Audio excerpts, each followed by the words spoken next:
What's up, guys? Welcome to the Diggity and WSD Beyond recap of the Xbox Plus Bethesda Showcase 2022.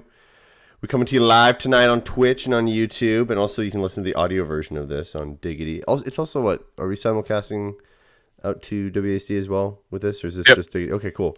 So whatever podcast you listen to, whether you're like Brody and me, or you like Evan and Nick, guess what? You get all four of us. It's fantastic. Raptor, my apologies. You get all four of us tonight. It's fantastic. We'll be running through exactly what was announced, and then we'll also be giving kind of our overall score grading it, kind of what we thought, kind of what amazed us that we saw, what amazed us that we didn't see, and maybe we can answer some of the stuff later on. Holy shit, Brody, all right? It's brighter than fuck. Yeah, the show notes, it hurts. No. I was trying to turn it all down, and I accidentally turned it up. That's amazing. But as you can follow us on Twitter and Instagram at Diggity Podcast. Nick, do you want to plug WASD? Yeah, you can find WASD and Beyond on Twitter and Instagram at Beyond WASD. We drop episodes on YouTube and anywhere you listen to your podcasts at 7 a.m. on Wednesdays and Fridays. Be sure to also check out the Build Bros that drop episodes on Tuesdays and Thursdays, 8 a.m. They do an Off the Runner on Tuesday and a regular episode on Thursdays, 8 a.m. The entire Spawn Camp Network is working hard to bring you content. Check us all out. Check us out on YouTube and Twitch. Spawn Camp Co. Damn, also, bro. That was smooth. Yeah, also, you gotta make sure you hop in that Discord link that we have in our YouTube description. YouTube description below. Hop onto that. You can also find that information on Twitter as well. Do we have a Discord on that? No. Yeah, I think so. Yes. It's probably buried at this point, but yeah. It's also in the Anchor. Yeah, it's in the Anchor link or in the Anchor description and the YouTube description. If you can't find it, you can hit us up and we will give it to you.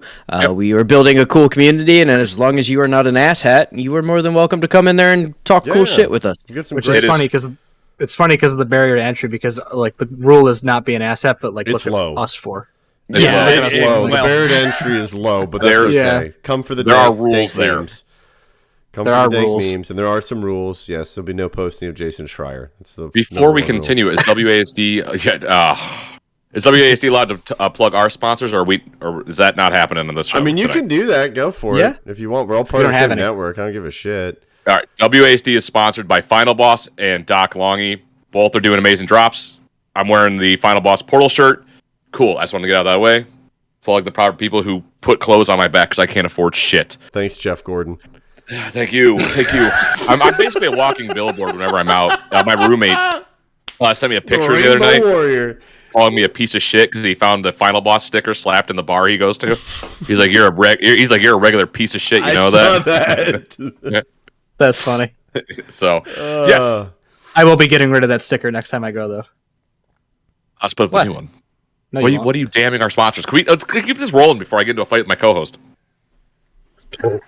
I mean, you really want to do that with Raptor, your showcase. But anyways, what happened today was we got the Xbox Bethesda Showcase, P3. The game came out. A lady in a jean dress came out, talked for a bit about everything. And the whole point of the showcase was everything within the showcase was to be playable, quotations, within the next year on Xbox. But I don't know if that means 12 months or if that means 2023 because... 12 months. 12 months. Yeah, but from now. At the very end of it said 12 months. Everything is coming out in the next 12 months.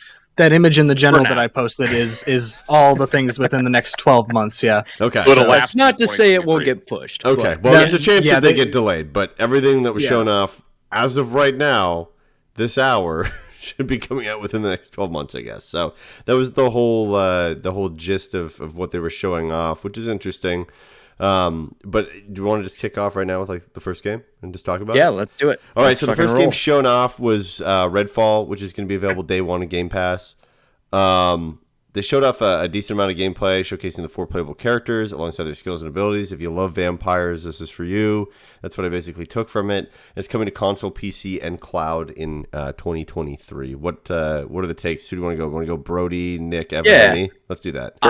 I actually enjoyed the gameplay of this. Like watching them. I mean, not watching that specific person because they fucking suck. But actually watching the gameplay, I thought it looked a lot cooler than anything we've seen from the trailers. Like the trailers turned me off from this game entirely. I could see how this could actually be a little bit of fun if you got a good group of people. I mean, it plays kind of like zombies, right? And with a vampire coat of paint. And overall, I thought it looked okay. We'll, I'm sure, see more because we have, damn near a year until this actually comes out. But I am more into it now than I was prior to this showcase, which is a rare instance. For me, it looked cool. Left 4 Dead vibes to it for sure. Zombies vibes to it as well. If it wasn't offered on Game Pass, I would not play this game. Yeah, that's fair. My buddy Andy Hamilton on Twitter was saying the same shit. He's like, here's your excuse to have Xbox Game Pass, essentially. I'm probably taking his fucking quote out of context, but that's what I read it as. And I agree with that, if that's what he's saying. Like, hey, you got Xbox Game Pass? Xbox Game Pass? Jesus fucking Christ. This is definitely a game that you'll download because it's fucking free at that point. Yeah. If they were like, hey, $60 for this game, I'd be like, nah. It's just not a game I'd pay $60 for or $30 for. That's your pitch. You work for them. Hey, it's kind of fucking free. It's kind of fucking free. That's it. It's kind of fucking free. It really is at that point. So I'll try it. I'm not super stoked on it.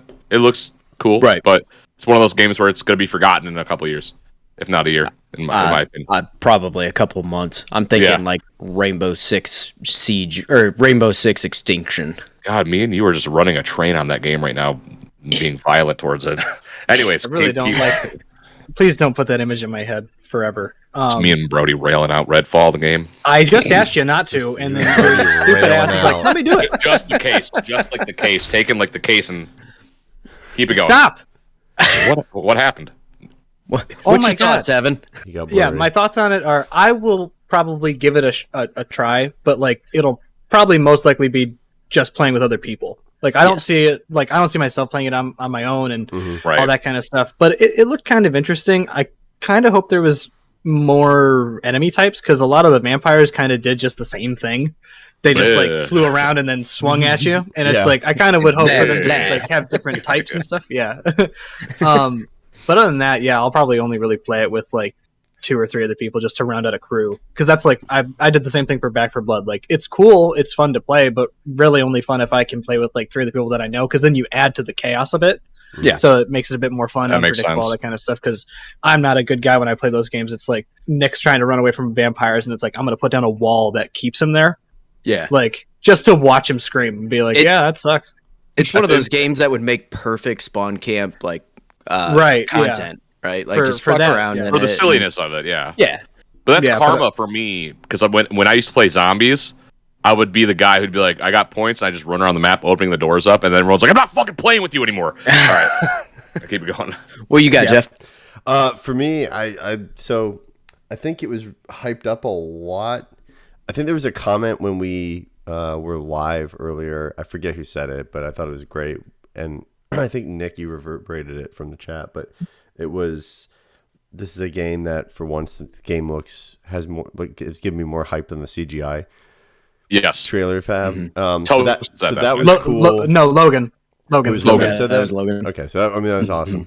But I think so. The first thing that came to mind when I saw it was Deathloop because it's clearly the same art team on that, and I definitely Arcane. Arcane pulled Austin. a shit ton of the same assets for stuff, but I don't know. They pulled some stuff from Dishonored. Like, I'm cool with the zombie stuff.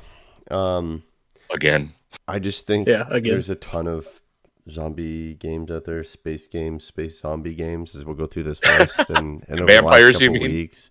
Yeah, these and are vampires. Yes, totally different. No, I don't. 100%. I don't know if I'm going to be 100% down for it. It looks okay. I think it looks cool. I don't know. It's a lot more arcadey than I thought it was going to be. To be honest with you. But I still think it looks like a pretty game. I think it'll do pretty well, but I don't think it's going to be something that's going to sustain itself for a long period of time. No. For what Brody said. Moving on, we got Hollow Knight Silk Song. So this is coming to console, PC, and cloud, and day one, it'll be on Game Pass. So that's kind of neat. I know there's some people out there that really love that shit. I bounced off that game. I don't know what it is. It's like the perfect type of game for me, and I could not get into it. All right. I know a lot of people love it though. So, Was never for me. good for them. Yeah. Any other fuck. thoughts on that or no? That's pretty much all This I had. seems like a game that will work best, like if you are mobile gaming, like with I wasn't gonna say what you think I was gonna say, but like using like The Steam the X- Deck. You son I was of a gonna punch him, bitch. dude. like the I Xbox just- Mobile that you're able to do now. Like this would be a really fun game for like something like that. Yeah. I feel, but like for me to play it on my console, I'd be like, I'm not showcasing the power of the Xbox One X Right. and all that, but like for something Right. like cloud gaming, it's perfect for that. And yes, for something like the Steam Deck, I would love to try a game like this out on. Moving on, no, we don't have to move on. Brody, what? Sorry. I was gonna say I am kind of surprised they still have not given a date for this because this was originally supposed to release in February, and they're like it's coming to Game Pass day one, but when is that day? Yeah, when is day one? This game just continues to get pushed back and back and back. When is this coming out? Seems to be the common motif for the conferences this year. Yeah. All mean, across the board. When We got a So- lot of vague time periods for all of these. Or They'll a blow handful of past them, I all their guess. fucking dates. Yep. I already know it. Moving on, we got to look at High on Life, which is coming to Game Pass on day one. It'll release on console, PC, and cloud October 2022 is what we got. This is obviously from the creator of Rick and Morty, as well as, what is it got? Solar Opposites. Trover. Yeah. Oh yeah, and Trover saves the yeah. universe. Trover's universe. Um, Fucking weird. I don't know if I'm a real... I don't know. I've watched Rick and Morty a bit. I think I relate with Evan on this, where I'm kind of like, okay, I'm too dumb to get the humor. It's kind of funny, but like whatever. I just don't. Yeah, I don't know. It's just made. Whatever. I just don't. I don't know. It threw me off, and you could tell it was definitely from the Rick and Morty creators because the Justin first Roiland. gun sounded exactly like Morty. Like it was That's just basically Justin Morty. Roiland. Yeah, exactly. But I thought it was actually kind of cool. I think there's some cool concepts in there, like the different guns and things like, and they all kind of talk to you, which could be very annoying or it could be done well. It could really go either way. It could be grating as hell, or it could be something endearing or in something kind of comical. But I'm kind of interested. I am surprised that it actually looked as pretty as it did. Like it was a pretty good looking game for that very. That art style it was going for. I mean, like things just looked kind of wet. Like everything just had this a nice gloss to it. The eyes were really glossy. I'll be interested to see if in a couple months this is announced for PSVR 2 as well. Yeah, I could have Yeah, seen that's Was Trover launched on PSVR, correct? Yes, and just in VR, on VR in general, it was meant to be played in VR, but you could play it with mouse, keyboard, controller, and all that. Yeah. I'm excited for this game. I am of the same mindset as Brody, though, where it's how many of these quips from these weapons are we going to get? Are the same voice lines going to repeat? What I'm assuming is they're going to be... Those voice lines are going to be geared per level, so you might not ever have to get, like, tired of it. Like, that's what I'm assuming if they do it properly. It looks cool. This is something I will pick up. I'm a fan of Justin Roiland. I think he's a funny fucking dude, though I am getting sick of the Morty voice. Like, I mean, I guess that's his thing, right? Like, he just does the Morty voice, and it's like, that's his voice. So, we'll see. I'm excited for this game, though. I will be playing it. Again, free, so playing it. Cool. Yeah. Yeah, I might give it a try, but it really doesn't look like... I might do it just for the quips, but that's about it. Like, I thought some of the stuff they said was funny, although it took a lot of brain power for me to get it. So I love his way of shitting on it. It's just brilliant. Yeah, I mean, it looks good. Like, I'm sure it'll be fun and scratch the right itch for a lot of people, but not really my thing. I don't watch Rick and Morty or anything else that they've done. I've tried watching I've never it. I can't get into it. And then all that happened. Like, I remember being at McDonald's once when we lived in Illinois, and there was some fucking 20-year-old guy that decided to have a Szechuan sauce freak out and thought it was funny, and everyone in the restaurant was just like, shut the fuck up. Yep, that happened a lot. It's not funny. I remember it. No, it's Yeah, not. I'm not. You're Yeah, an idiot. it's which is crazy because if they're idiots, then what am I? Because I don't get it. This is just so good for me. I'm loving all of it. I love this. I love you. I love all of I mean, this. This is fantastic. it looks God for good. Raptor. Like, yeah, Raptor here to save the day. I will say though, it visually looks really nice. Like I noticed that there was a lot of gloss to it, a lot of things with eyes, like really big eyes. I noticed that was kind of the theme. And It was gross. just like everybody just had really big eyes. Yep. Yeah. And you had that animation of him like stabbing an eye and then like pulling it out like it was a kebab or something, which I thought was kind of funny. Yeah. But yeah, I mean it looks good, but probably not for me. I'll only really try it, I guess, if it's some people like really recommend it. But that's about it. Yeah. Cool. Moving on. We got something kind of out of left field, at least for me. Riot Games and Game Pass synced up, and they're giving people a ton of unlocks across multiple games, Riot Games for that matter. So in League of Legends, Game Pass users will get all champions unlocked. For League of Legends Wild Rift, they'll also get all champions unlocked. All agents will be unlocked for Game Pass users in Valorant. Legends of Runeterra, users will get Foundation sets unlocked. Teamfight Tactics, you'll get select Little Legends unlocked. And this is all coming this winter, which is amazing. And they hinted that this is just the beginning of the partnership with Riot Games and Game Pass. So we might be able to see perhaps maybe Game Pass exclusive games that Riot will make. I have no idea. But this is pretty cool. A lot of people thought that this means that League was coming to console. It's not the case. It's just it's just Game Pass users are able to access that client through the Game Pass client and stick their Xbox account up to basically get those champs. But I'll be interested in seeing what the future partnership is on this because that's pretty fascinating to me. Maybe some exclusivity, maybe exclusive skins. I don't know. Exclusive agents. Who knows?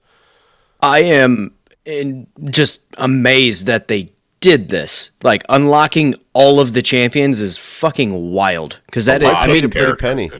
I was gonna say you have to pay a good chunk of change to unlock all of the characters, or just play for eternity, right? But even then, it's just crazy that they're actually doing this, and I think it's pretty cool. I mean, I'm not a diehard League player by any means. I haven't played in a long time, and even when I did play, I didn't play very much. But it's, I mean, that's the kind of thing that would get somebody kind of into it, and then maybe they'll buy skins, right? Like, I think they're probably hitting that point where they're not seeing as many people buy characters or things like that. And so now it's like, okay, well, let's get people back into the game. And now maybe they'll buy a skin for one of the characters they really like. But there's a lot of characters. So that's cool. There's a lot of champions. I'm stoked. I think this is a perfect move to get more Game Pass users on PC. Mm-hmm. Oh, So, I agree. This is quite the deal because it would cost you around $641 to unlock every champion. There's 152 champions of League of Legends, and roughly it would cost you $641. Oh, I figured it was higher than that even. No, that's still a lot of money for put into absolutely. a game. That's absurd. This is really cool, actually. I don't give a fuck about League. I really don't give a fuck about Riot. I mean, I wouldn't be think surprised the if games they make are Microsoft cool. only gave them like $6 a user. So like I worked on a game that had a kind of a interesting partnership, and basically what you take is you just take your average spend across users, and then that's essentially what you just do for something like that. So like we did something with Twitch, and basically Twitch paid X amount per individual who signed up past the link, which is far less than what it would cost to unlock the things that they unlocked. But still, it's a lot of money. But it's also good for League. I mean, League's not dying by any means. It's continuing to grow. There's like 120 million players or something like that, which is crazy. But yeah, this is huge for Game Pass PC users. I mean, I just look at it as a great way of advertising. Get people in the ecosystem and then just keep pushing games to them, keep them in that subscription fee. And next thing you know, they're making that $14.99 every single month or more, depending on their plan and what they buy. So I don't play League, and I don't play anything on here except I've occasionally played Valorant. And for me, it's like, I'm gonna link this, and it would be nice. Like whenever I decide to play Valorant, it's like, oh yeah, I forgot I have every agent. Like I have all this stuff Yeah. that I didn't know. So that'll be cool. I think it'll work for some people. Like for instance, Matt probably doesn't have everything in all these games, right? So it's like instead of spending the money to buy these things, if you get back into it, just get Game Pass, because now you have access to all the games that Game Pass has along with this stuff. So some people who are working towards these things might want to get that because it just makes that process easier. Because like the only game I can compare League of Legends to that I played personally was Smite, and Smite's like was free to play, but $40 if you wanted to unlock all of the like gods. Yeah, and you also got gods as they came out. You didn't just get like what was there, you get everything. So like that's a pretty nice deal compared to $641 for League of Legends. No, that's absurd. That's stupid. I mean, you do unlock them as you go along. You get shards and stuff like that, and it keeps going. I mean, it's not a great pace, but yeah. It also used to be a lot easier to get champs early on. Like I played like since like 2012, 2011, and like this frees it up. Easier. Like this makes it a lot easier for people. And like, personally for me, I'll only really notice it if I ever decide to play these games and go, oh yeah, I forgot, like that's the only way I'll really pay attention to it. I think it's nice. And I think it's going to work with getting people to play, Game Pass on PC and all that kind of stuff. And eventually that trickles for both sides, right? Like you guys said, they'll buy skins for some of these games, and then vice versa. Those people will continue to renew those things because they might find other games they like on Game Pass, right? Yeah. So I don't know. Maybe that's just my way of thinking about it, but yeah. Oh, we also got to look at Plague Tale Requiem, which is day one on Game Pass. It'll be available for console, PC, and cloud later this year. No, again, official day, just later this year. Any thoughts? I've no thoughts on these gentlemen, so on this particular game. So please. I thought it looked cool. I didn't really play the first one. It didn't really strike me, but this one looks like it actually has a little bit more combat than the last one did, whereas the last one was way more focused on sneaking around and traversing like through pretty dark areas and stuff.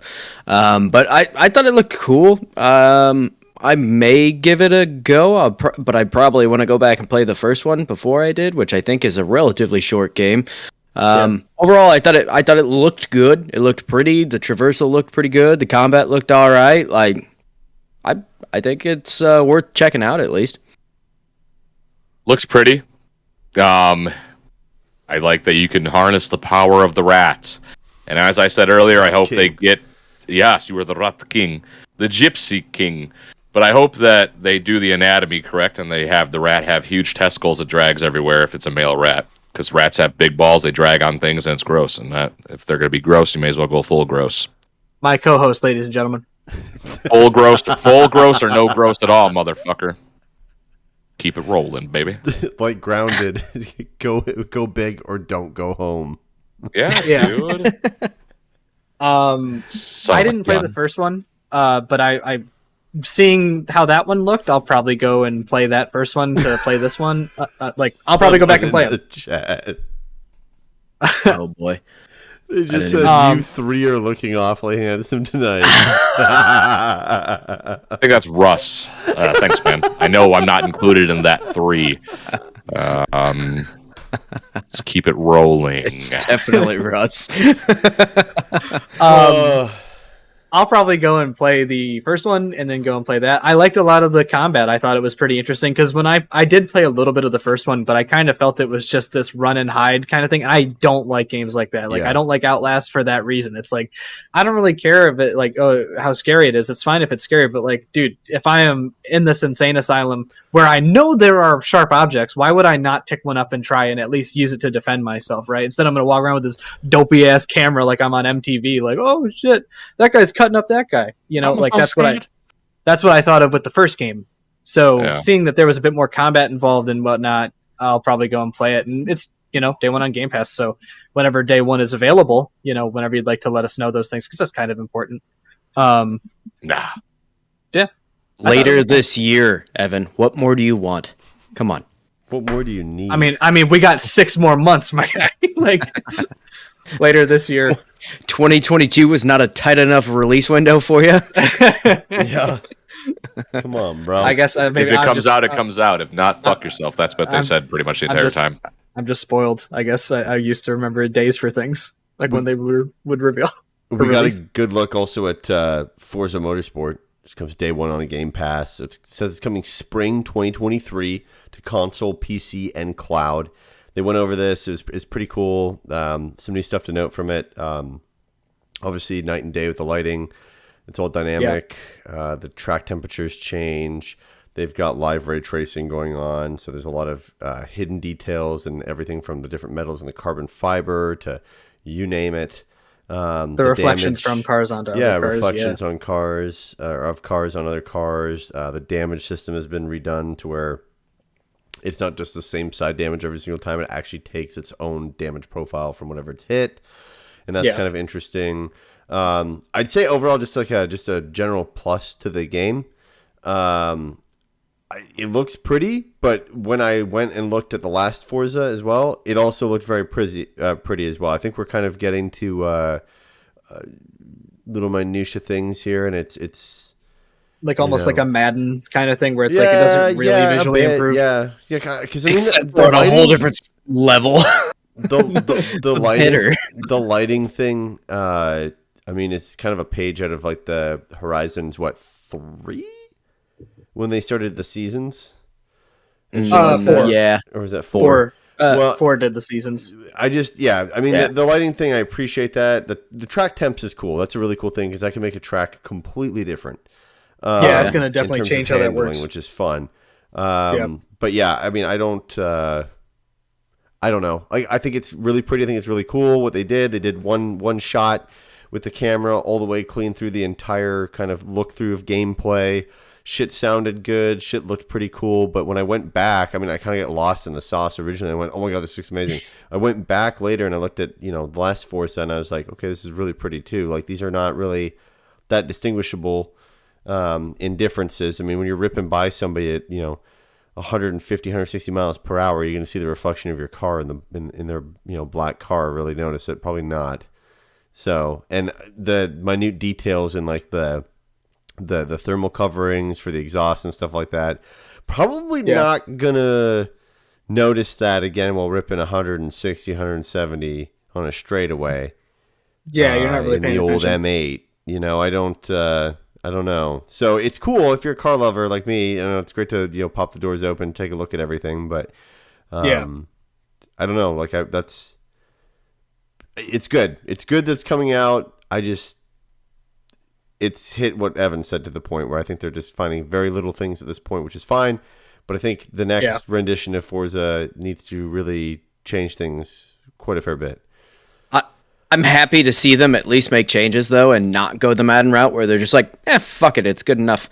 So even, the things that you aren't really going to notice or whatever, I mean, the fact that they have the real-time ray tracing is a kind of a big deal because Gran Turismo didn't do that while in game. It was only while watching your replay, from what I understand. I have not played it, so if you're fucking pissed off I just said that, fair enough. But I think they are going in the right direction here, right? Like, we are getting to that point where it's damn near photorealistic at this. So where do you really go from here? But I'm okay with, little changes because it at least shows that they're putting in work to make it even better. Which honestly, I'm not big into the motorsport side of things. I usually play the Horizon games just because I kind of like more of that, a little bit more arcadey experience. Whereas this is much more your simulation, like hardcore racing, which I'm sure Evan is going to just absolutely touch himself in that racing rig. Right there. Yeah, right there. That's what it's going to be used for. Let me tell you. So I'm excited for this. I obviously will check it out because it's going to be on Game Pass. Otherwise, I wouldn't buy it because, again, motorsport is not my thing. But good God, it is a fucking gorgeous looking game. Yeah. Any thoughts, Nick, or no? Racing's not my thing. Okay. Boring. But what I will say is exactly what Brody said. It looks stunning. All of the features they're going to be doing for the track, day and night cycle, the weather change on the course itself is really fucking neat. Sorry. said track at first, whatever. I Mario fucked Kart, myself bro. there. Come on. It's not course, bro. You're not gonna do Rainbow Road, but the damage effects look also really cool. The paint scratches, the denting of the cars and all that. It looks cool. Other than that, could give two fucks less. I like the technology they put into this game. Cool. Great. Aggressive. Go ahead. I forget you haven't gone. Yeah, I mean, most What of the was same that laugh? things. Chill out, fucking Polly Walnuts. This guy's gonna die. boy, oh boy, they hate each other tonight. He's I love getting him. to me. I can feel the love in the air, boys. I literally that's private not love, messaged you that's that hate. you were handsome. No, you didn't. Yes, I fucking did. Keep it going. Anyway, moving on to more important things like motorsport. Yes, I did. I got him to spin. It came up my nose a little bit. No, so I will say, like, I agree with a lot of things that you guys had already said. It looks gorgeous. I love the day-night cycle, weather changes, because, like you said, Jeff, that really matters on a track as the temperature changes, which is going to have a different effect and everything. That's huge. That's way more into the simulation territory of games like iRacing or Assetto Corsa, whereas, like, I mostly play F1 2021, which is very arcadey version. Like, it can have some sim stuff, but it's not, like, the best when it comes to that. So I like to see that. I'm definitely going to give it a try for those reasons. One thing I would say, though, about the damage is, like, the damage looked great, but I have been waiting forever for, like, a AAA racing game like Forza to have soft body physics for the cars. Like, really watch them. Yeah, really watch them get just destroyed, which I've seen some things for that, because there are games on Steam, like BeamNG is a very, like, probably one of the best soft body physics racing or, like, driving games, and it's very well done. And I'd love to see that for both F1 games and Forza games, and I've heard multiple different reasons why not. I know I'm almost certain that budget is not the issue. It's probably more due to the fact of, like, typically people look like they're in the car. So if you have, like, in BeamNG, there's nobody in the cars, so there's no, except for, like, crash test dummies.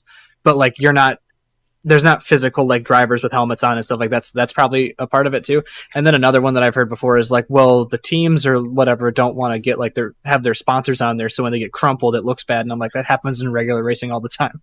Like, that's a moot point. It almost seems like a non-issue. Yeah, and it's like, you know, because I heard people say that about F1, where it's like, well, no, because they have sponsors in the car, and the sponsor wouldn't like them. Like, the sponsors don't like it when the actual cars get wrecked. Like, yeah, this is a video game, man. They're happy they're in there at all. Yeah, right. So, other than that, yeah, I'm definitely going to be playing it day one as soon as I can. I'm super excited. In the rig? Oh, yeah. Cool. Oh, yeah. 100%. Cool. Moving on for more sim games, we got to look at Flight Simulator 40th Anniversary Edition, which is interesting. It's also becoming a Game Pass. But it looks to add a bunch of new aircraft, new and old, including helicopters, stuff like the Airbus A310. You get the Wright brothers. Spirit St. Louis. Spirit St. Louis. You got the Wright brothers plane, where you can fight Kitty Hawk. There's fucking giraffes in the trailer. I don't know where those guys are at, but apparently there's giraffes everywhere now.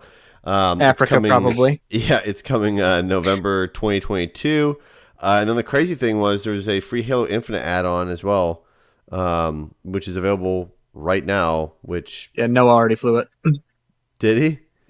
Yeah, he flew it. He actually really liked it. Does it was it fly really like wonky shit? for him to. No, he said it flew actually pretty decently, but it's weird to get used to It's the because Pelican, of just right? how. Yeah, but it's weird because of how, like, the game is set up for regular planes who have, like, they have flaps and all that kind of stuff, and it's like the Pelican probably does not have flaps. It's 800 years in the future. Like, they've probably gotten rid of that somehow. So, like, he thought it was really cool. He crashed it into his apartment building. What? On accident. He flew too low and he couldn't pull out of the he couldn't pull out, so he just smacked down right into the Destroyed his own home? The fuck you doing, bro? Yeah, but and then he used it and he flew to the Navy fighter weapons school. He flew to Top Gun. That's cool. That's pretty dope. Yeah, so he really liked it. It looked cool. It looked really cool. Like, the engines on the back, like, move independently of each other. That's dope. So, like, in game while you're flying, you'll watch them both correct for thrust and all that kind of stuff. Too. Yeah, that looked. It's all detailed, like, super detailed. Probably more detailed than you'd ever see in a game or TV show of Halo. Put a little bit of. Let's not do this tonight. Let's not do cardboard this buttons and shit.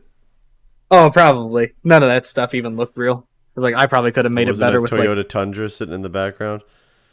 Oh, I would have cracked up. And It was been just like, I hope Halo. The show was just an ad for butts. That's all it was. Keep going. it wasn't an ad for butts. There was like 2 butts in like. Do you really have to advertise butts? No. Yes, because you had No. to advertise the Master Cheeks, bro. I'll tell you what you could advertise. You could advertise shaving your balls with Manscaped. Hey! Let's go, baby. Support for Diggity Podcast is brought to you by Manscaped. Who's the best in men's below the waist grooming? I'll tell you right now. Fucking crazy people out there listening. Manscaped. The products are precision engineered tools for your family jewels. And Manscaped's Performance Package, the ultimate men's hygiene bundle. Get it right meow. You can join over 4 million men worldwide who trust Manscaped to shave their nut sacks, bro. Big fucking deal. Taxes, your will, setting up your fucking death certificate, as well as your entire letting your family know how you want to be buried. All that. That's great. That's cool. Shaving your balls, pretty close to that fucking level of importance right there. And trusting someone with your own nutsack, just as fucking important as trusting yourself with the lawyer for writing your will. I'll tell you right now, honest to God, Brody and I got the kits. I didn't try to cut my balls. I thought I was a madman for kind of trying to, but it worked really well.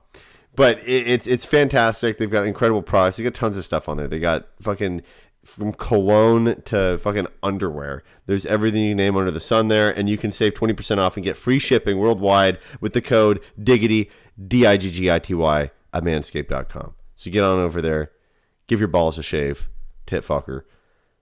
Manscaped.com. Give your balls a shave. DIGGITY.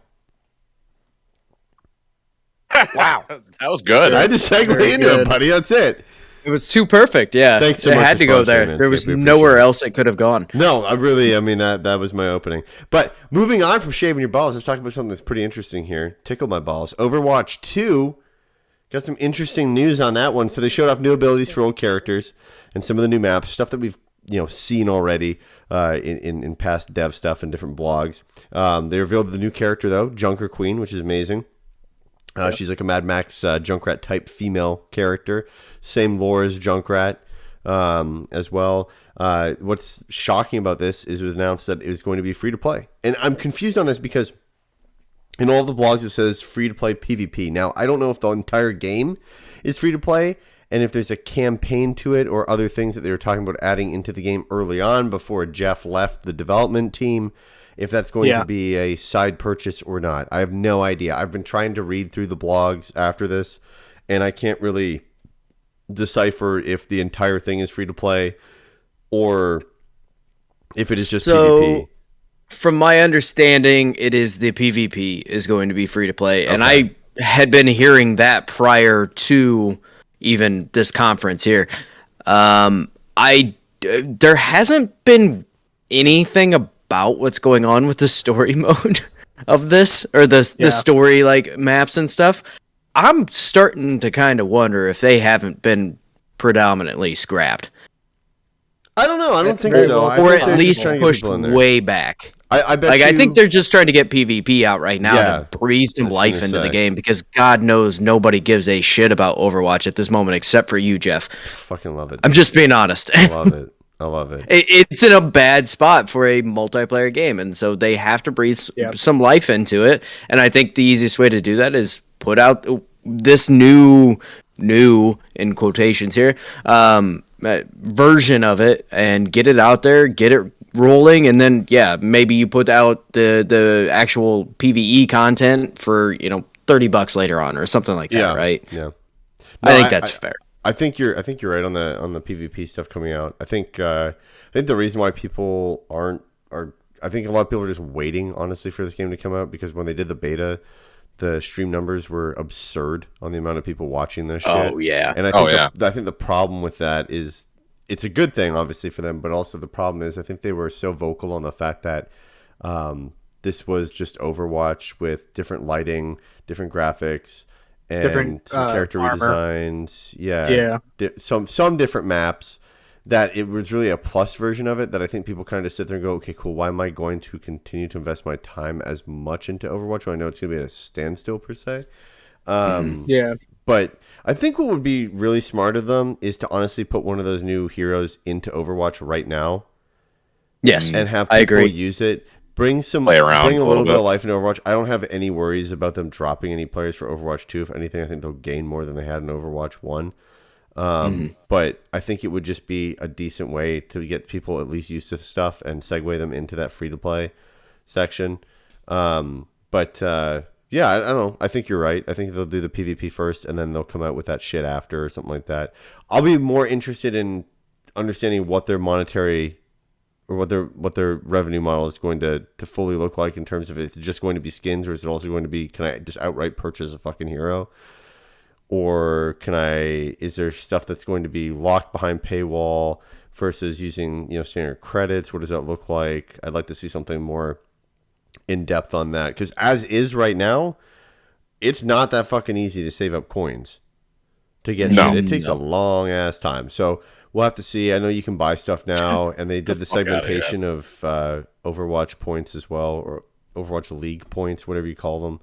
It's a separate thing as League well. Points. So I don't think they're going to change much on the monetary side of things. They're going to have to do something, but I feel like they would be making a huge mistake if they started like locking off characters that you had to pay for or unlock or something. Yeah. I think that'd be a weird move for a game that has not historically done that.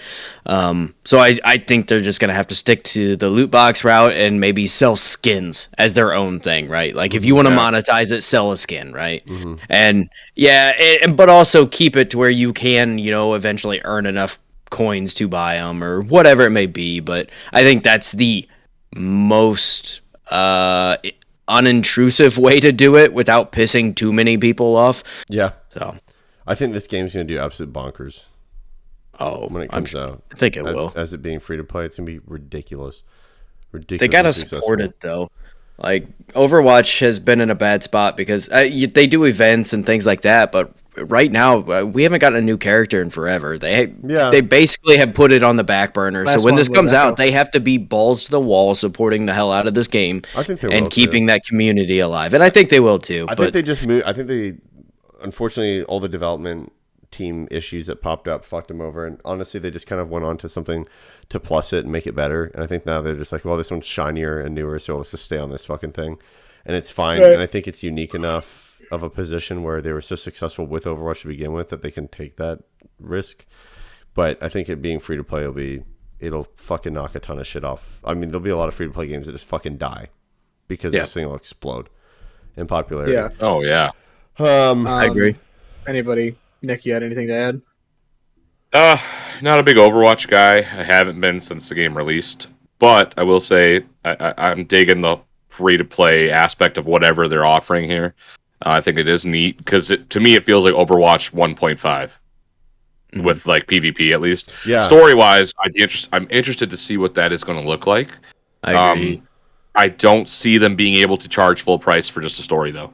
If they do, that's going to kill the story. People will just tell them to fuck. There will be people who buy it, obviously, but I don't think it's going to work out in their favor. It is Blizzard, though, so they're really good at shooting themselves in the foot and fucking themselves in the ass. So we'll see what they do. Gotta love it. Simultaneously? I don't Absolutely. think that's the saying.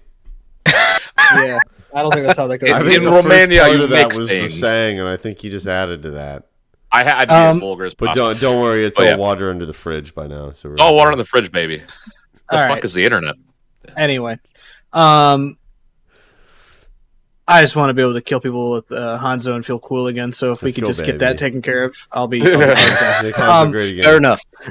I'm personally fine with them like monetizing skins to a degree. I'd like it for you still be able to just purchase them outright with the coins. I haven't had too much of a time getting coins, but I also don't particularly spend them all that often. Like I'll play probably for like 3 or 4 months and rank up however many times and whatnot, and I will most of the stuff I get in loot boxes are duplicates.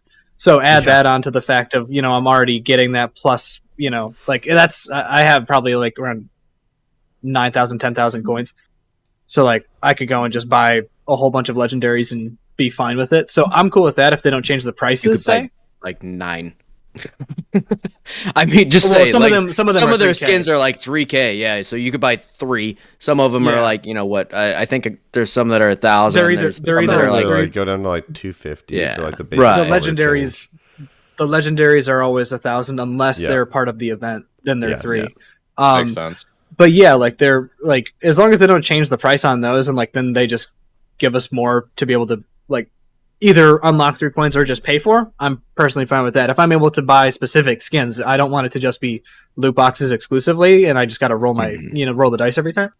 Or even just but yeah. coins, yeah. I think that's or just my okay, coins. right? Like, because you don't have to. As long as they don't nerf the fucking coin rate into the ground, because it's not great as is, but there's also no way to purchase coins. You have to purchase loot boxes. So if they add that in, then yeah, I mean, you got it, and so be it, right? I'm fine with them monetizing the skins, because I like a lot of the designs for the characters and a lot of the outfits. They're all very nice, so...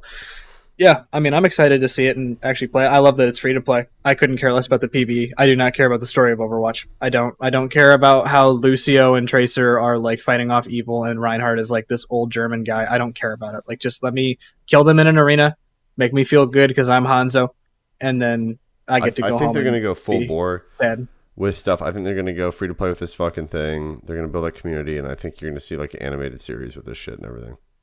Yeah, I think they'll go ham. They'll go ham with that shit. It'll go full on fucking Fortnite style crazy shit, where they start doing shit like they take a page out of Riot Games' book and they start doing an animated series on a streaming platform or something like that. They go all in. Netflix, sure. Yeah, I can see that. I'm kind of with Evan though. I don't know. Some of the things they did on YouTube there for a while, where they had like the 15-minute like backstories on some of the characters. Those were cool. But I'm not huge into the actual story itself. But I do enjoy the PvE like missions. I think they're fun to do. Yeah, those aren't bad. Yeah. But I don't necessarily care so much. But also, I don't know if we even got to the bullet point on this of when this is coming. So this is coming October. And early access 4th. Begins October 4th. Yeah. So cool. I'll rip through 3 of these ones that are pretty quick, and then stop me if you have any like crazy points you want to pull into it, but I thought they were pretty easy ones to rip over. So we got to look at Ara, which is History Untold. It'll be available day 1 on Game Pass. Insider program is available now. It's a turn-based strategy game for PC, and it'll be available on PC Game Pass and Steam. This is kind of like a Civ, but I believe it's a old brand or IP that we had no idea. I think it's even coming back around. I think it's from the makers of Civ, isn't it? It said it was from it was, yeah. Some of the makers or creators of Civ, I guess. I don't know. With that and Humankind, I don't think there's space for it, but whatever. No, Civ dominates that space. Good luck. Yeah. Then we gotta look at Elder Scrolls Online High Isle. There's a new trailer setting up the story for this that was shown off by the Bethesda team. It's coming June 21st to consoles and PC. I don't play ESO, so I'm okay. We tried. Good. I got bored with it very fast. We got to look. That was like an hour. Yep. We got to look at Fallout 76. You got an hour to get me, baby. That's it. We got to look at Fallout 76, the Pit DLC. So it's a new trailer to set up the story. It was shown up by the Bethesda team as well. This is coming September 2022 to consoles and PC. The general consensus from Evan and Nick and myself was fucking stop pushing this game. Stop putting stuff into the game. Just fucking move on. Let it die. That's enough. Must be making money somewhere. Well, sure. I'm sure it's making some money for them. Maybe it's Microsoft sitting there going, please, we want another live service game. Keep it fucking moving. And they'll inject this last little bit of capital into it. But yeah. Oh, that's sack of so shit fucking game. I actually have some friends that play this game, and they are more casual gamers. And so I think the casual audience has not really had the same hatred towards this as the more diehards, and I think it must be doing somewhat well in a certain space, right? Like, it's not our space by any means, but somewhere. No, we like quality, like high on life. Excuse me for liking a high quality product. I have this feeling you just really don't like that game. I played it a little bit, and I've had my issues with it, and I played recently after they fixed some things and whatnot, and it's more of like... I was talking about High on Life, not Fallout. Oh, well, I mean... the game you keep throwing jabs at. I hate both of them, realistically. I mean... Yeah, you're right, though. It's got to be making money somewhere. It's got to be interesting, and there's got to be a purpose for it. So, I don't know. I'm more of the opinion of I would have back before when they announced it, it seemed like a cool concept, but like now, even when it came out and everybody saw kind of how buggy and messy it was, which again, I know that there are some diehard Bethesda fans who are like, well, that's features. It's like, those aren't features. Don't fool yourself. Like, don't be a fool.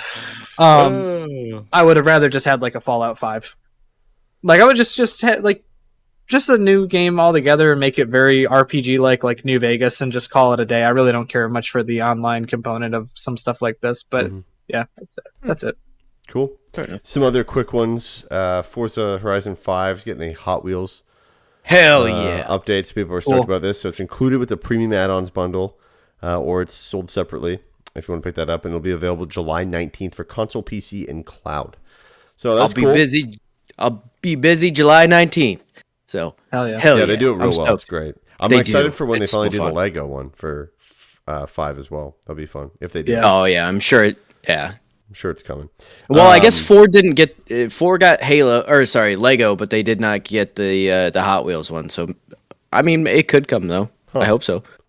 I thought they got Hot Wheels. That's interesting.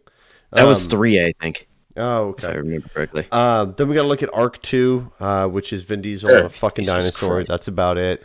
Vin Diesel! Coming day one on Game Pass. It's coming 2023 to console, PC, and cloud. That was it. Fun fact. I was at a event for work, and we went to Universal Studios Orlando, and we rode the Fast and Furious ride. And it is fucking ridiculous. You're like you like get on a party bus, okay? You get on a party bus, and then you pull into this area, and there's just like screens all around you, so it looks like you're driving real fast on the party bus. There's parts where Vin Diesel is on a fucking helicopter. He's hanging like this, and he goes, "Don't worry, I got it." And he fucking flips himself. He flips himself off of the fucking rails of the helicopter into a bulldozer, okay? Or sorry, an excavator. Swings, climbs. He's like, "I need you to get this for me." Climbs out of the excavator on the fucking arm of it, dangles with one arm on the fucking bucket. And then the lady, like his friend, swings it over and swings him onto the fucking party bus. And he's like, "We're all family." And I literally looked at my colleagues and I went, I fucking hate this. And like while I'm on there, there's water squirting on us and shit. There's fire blowing up. And I'm like, I hate this whole fucking thing. And fucking spoilers for like Fast and Furious, right? It is Jesus the worst. Christ. It is the worst ride, like theme park ride ever, dude. And all of the employees that work it, they embrace that. They know how cheesy. Like they constantly say family and make fun of it. It's fucking hilarious. Like, that's beautiful. It's absurd. I got sprayed right in the fucking eye with water when we ran into like a barrel or something like that in the movie. And I'm an idiot. I'm looking out. So I'm dangling outside of the fucking party bus because I wanted to see the engineering of how all this is working.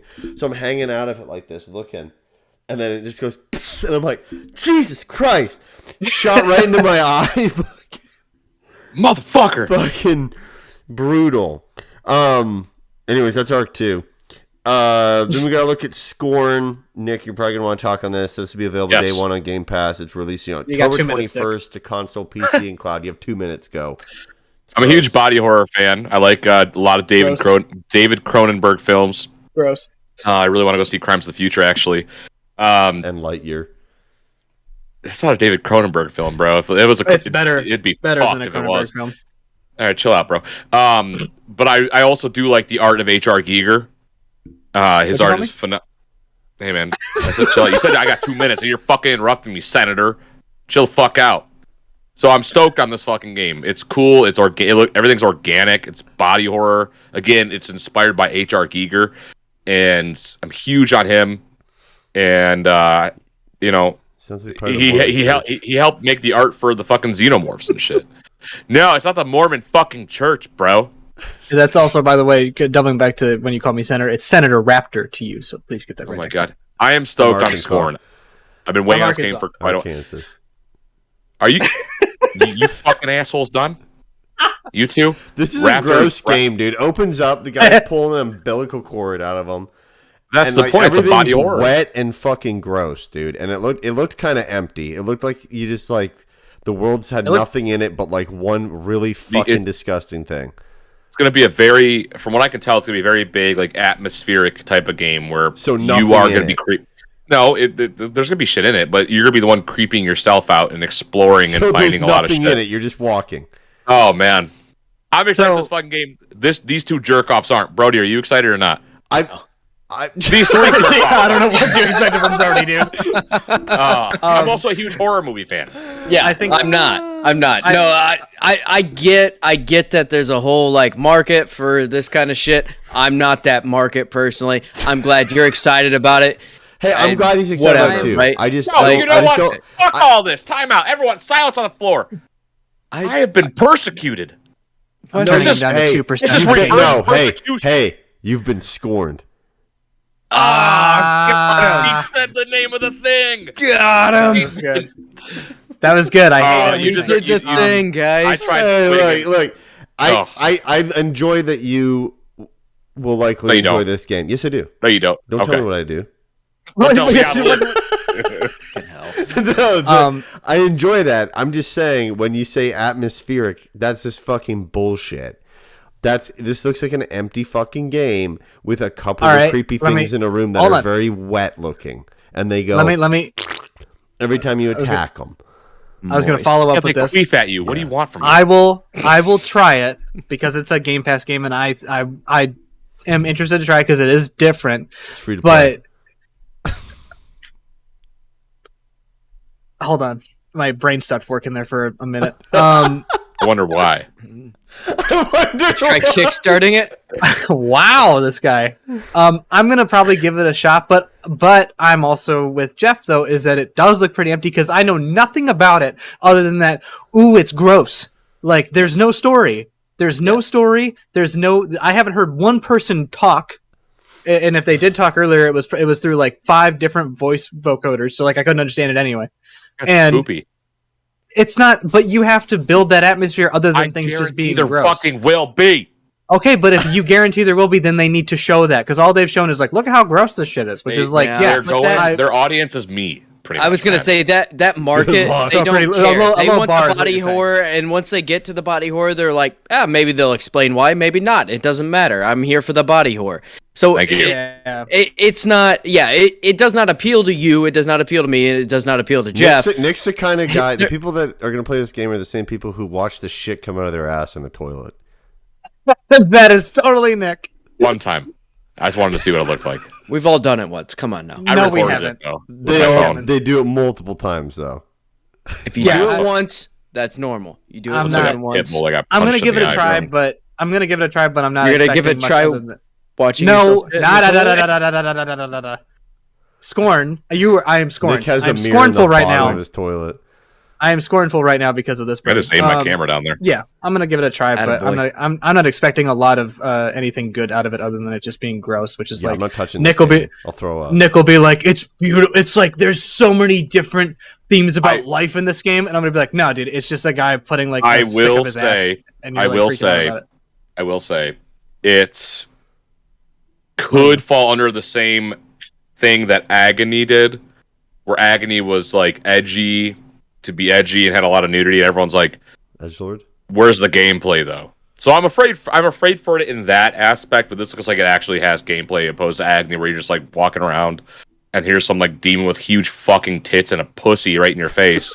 You're disgusting. It is. It's right so in your face. aggressive. No. That's disgusting, but you're disgusting. Because I was really thinking about thinking he's gonna say wounds. No, her vagine is like right there, and there's like aborted babies and shit. They're just like, but that's it. But that's Agony it. sucked. That's it. But it sucked because it was like, oh, I guess I'm shocked, but not really. I don't fucking care. What gameplay? Wait, hold on. You said something though about how this game looks like it has gameplay. What gameplay did you see other than you just walking around? There's fucking definite shooting and exploring. I was gonna say it does look like there's some shooting and some like puzzle solving stuff. Like I get it, but yeah, in what they showed, it was very slow. Nobody was moving quickly, and I don't know if that's actual game speed or they were like trying to show off like the disgusting environment or whatever, right? Like so far there's not enough here to be like, oh yeah, this is going to be an interesting game, but disgusting too. Like, and I get what Nick's saying. Like, there's more gameplay there than Agony had to begin with, but like, we don't know at this point. You know what this is? You know what this game is? No. It is It's already further not. proof. Scorn. It is further proof that Sony uses abducted children's foreskins Oh, on Jesus their Oh my god. All right, we're moving on. Loved it. I server muted him so that way we didn't have to hear the rest of it, but the audience will. So Oh, fantastic. Sorry, audience. Oh my god. Anyway, Yeah, I'll throw up if I play this fucking game. I mean, didn't I throw up on here once because Nick was talking about his asshole or something like that? What was Yes, that I yes, got you did. on here from? Was Yes. that you? yes. Oh, it couldn't have been anybody else. who else has would to it have been? Yeah, it has to. It has to have been something Nick. brutal. Um, Anyways, moving on from that, another couple quick ones. We got to look at Flintlock, The Siege of Dawn. This is available day one on Game Pass, coming early 2023 for console, PC, and cloud. I thought this was kind of cool. Yeah, I thought it was Really? Like, I thought it was neat. Like the gameplay, they showed a lot of the same style of combat, and so the variance in combat is gonna be kind of what makes or breaks this. But I thought from a the general standpoint of it, I thought it was kind of cool. yeah, I mean, I'm not gonna touch it. It didn't look that crazy to me. But Yeah, it's not a multiplayer shooter. You're out. I know. It's all right. We got to look at Minecraft The Last of Legends. Us Part 2. Oh, yeah, fair enough. We got to look Got at Minecraft Legends, which is a day one Game Pass not game Naughty as Dog. well. New action strategy game coming 2023 to console, PC, and cloud. I thought this looked pretty cool. I'm not a big fan of the cell shading with it, but I thought it was interesting. I have to see more on it for sure. I'm glad they're doing more with the Minecraft IP. Like, Minecraft Dungeons was kind of I cool. was This amazed it looks wasn't like it could Dungeons be 2. kind of cool. What's that? I was amazed it wasn't Dungeons 2. Yeah. Well, together. it's cool to see them do more with it, right? Like, I think it's smart. It is a super recognizable IP. Kids still fucking love it to this day. It is yeah. still like one of the highest like Twitch streamed fucking games out there to this day, and it's I mean it does exceptionally well, and it's cool to see them do more. Like, Dungeons was actually a really competent game of that style, and I assume that this will be as well. Plus their trailers are actually pretty their solid, trailers are especially unbelievable. They're always great. using that style of everything. It's very impressive. It's wonderful. We got to look at Lightyear Frontier. Day one Game Pass is a base building survival game releasing for console, PC, and cloud spring of 2023. Evan? Yes. Just disappointed that it was not about Buzz Lightyear. Very upset. I imagine Disney didn't want to really just kind of part that out, but Nope. I thought this. I thought it was all right. I'm not big on survival games, but I thought the overall. And Stardew Valley, right? Right, yeah. It exactly. It looks like those two games had a baby, but except for you get to do it all in a mech, and I thought that part was kind of interesting, but whatever. Yeah. Yeah. Gunfire Reborn got announced. It's coming to Game Pass. It's a roguelike shoot 'em up coming October 2022 for console, PC, and cloud. I hated this. Nicholas? I don't think I'm going to like this either, but a lot of the Spawn Camp community from earlier when we were first streaming, they were loving it. Like, a lot of our community was like, played it, loved it, played it, loved it. I mean, I'll play it with you, but I did not Noah's like the art excited, too. style. Yeah, I'm not going to play it. I'm not playing with any of you fuckers. I'll play something else it with the you. Spawn Camp community, but I won't. I'll play something else if with you it guys. wasn't for that, I wouldn't touch it. I'll play something else with you guys. He's saying it like he's got like he's some Like, he's got Dude, this skin in the guy's- game. Like, it's Yeah, Game right. Pass, I man. got foreskin in the game. What are you talking about? Oh my you Shut God. up! Shut up! Singer! Shut- We got to look Nobody at the cares about you. last case of Benedict Fox, which is the day one Game Pass game. Side-scrolling action-adventure game releasing spring 2023 for console, PC, and cloud. Thought it looked cool. Thought it looked nice. Any thoughts? No. Move on. Okay, cool. So that's great. Wait, can I As- talk about this next one? No, I had something to say. But This Let next him- one, how about let I him fucking, announce it how about I first. fucking get to it, huh? Let me talk Jesus. about it. Then we gotta look at As Dusk Falls, day one to Game Pass, which is an interactive story that supports both solo play and up to 8-person multiplayer. Coming July 19th to console, PC, and cloud. I absolutely know exactly what you're gonna say, Evan. Go ahead, Raptor. Go for it. Yep. So here's the thing about it is that it did look interesting until I saw that the off-brand version of Haley Joel Osment, Nicholas Dumitrescu, was in the fuck game. you. So, that kind of turned me away from it. Like, it was basically like there was a guy that was like, if Nick could grow a beard, like that was who. He ain't got no fucking tattoos on his face, bro. You don't know that. You didn't see his whole face. You could wear makeup to get rid of your tattoos. Yeah, exactly. Maybe he was just. I mean, they're all actors. They were all actors that did the paper motion capture. It did. No, it looks I like shit. hate the fucking art style on this. It would make me sick. Oh, absolutely. Yeah. I the artsy shit like we talked about during the last conference we did. Like I get over it. I get it. You got to stand out as an indie game, but you don't. You don't. They built this fucking game. I mean, as arguably you do, but For an indie I'm game, not you talking don't. about this game specifically. As an indie game, you do have to stand out if you want it to sell right. They all look the same. They do. I mean, arguably this one does not. Well, I mean, that's why terrible, I hate it right? so fucking much. Yeah, 'cause it looks I'm just terrible. saying Right, they're right. trying stuff. I'm not saying it's good. I'm saying they're trying something different, and I fucking hated it. So Oh my maybe God, try I again hate next time. Not sure. I don't know Yeah, why. That's what I this wouldn't looks like. recommend I it. thought they were gonna do like This Is Life or something. Like I didn't think they were gonna fucking. I see. I don't under.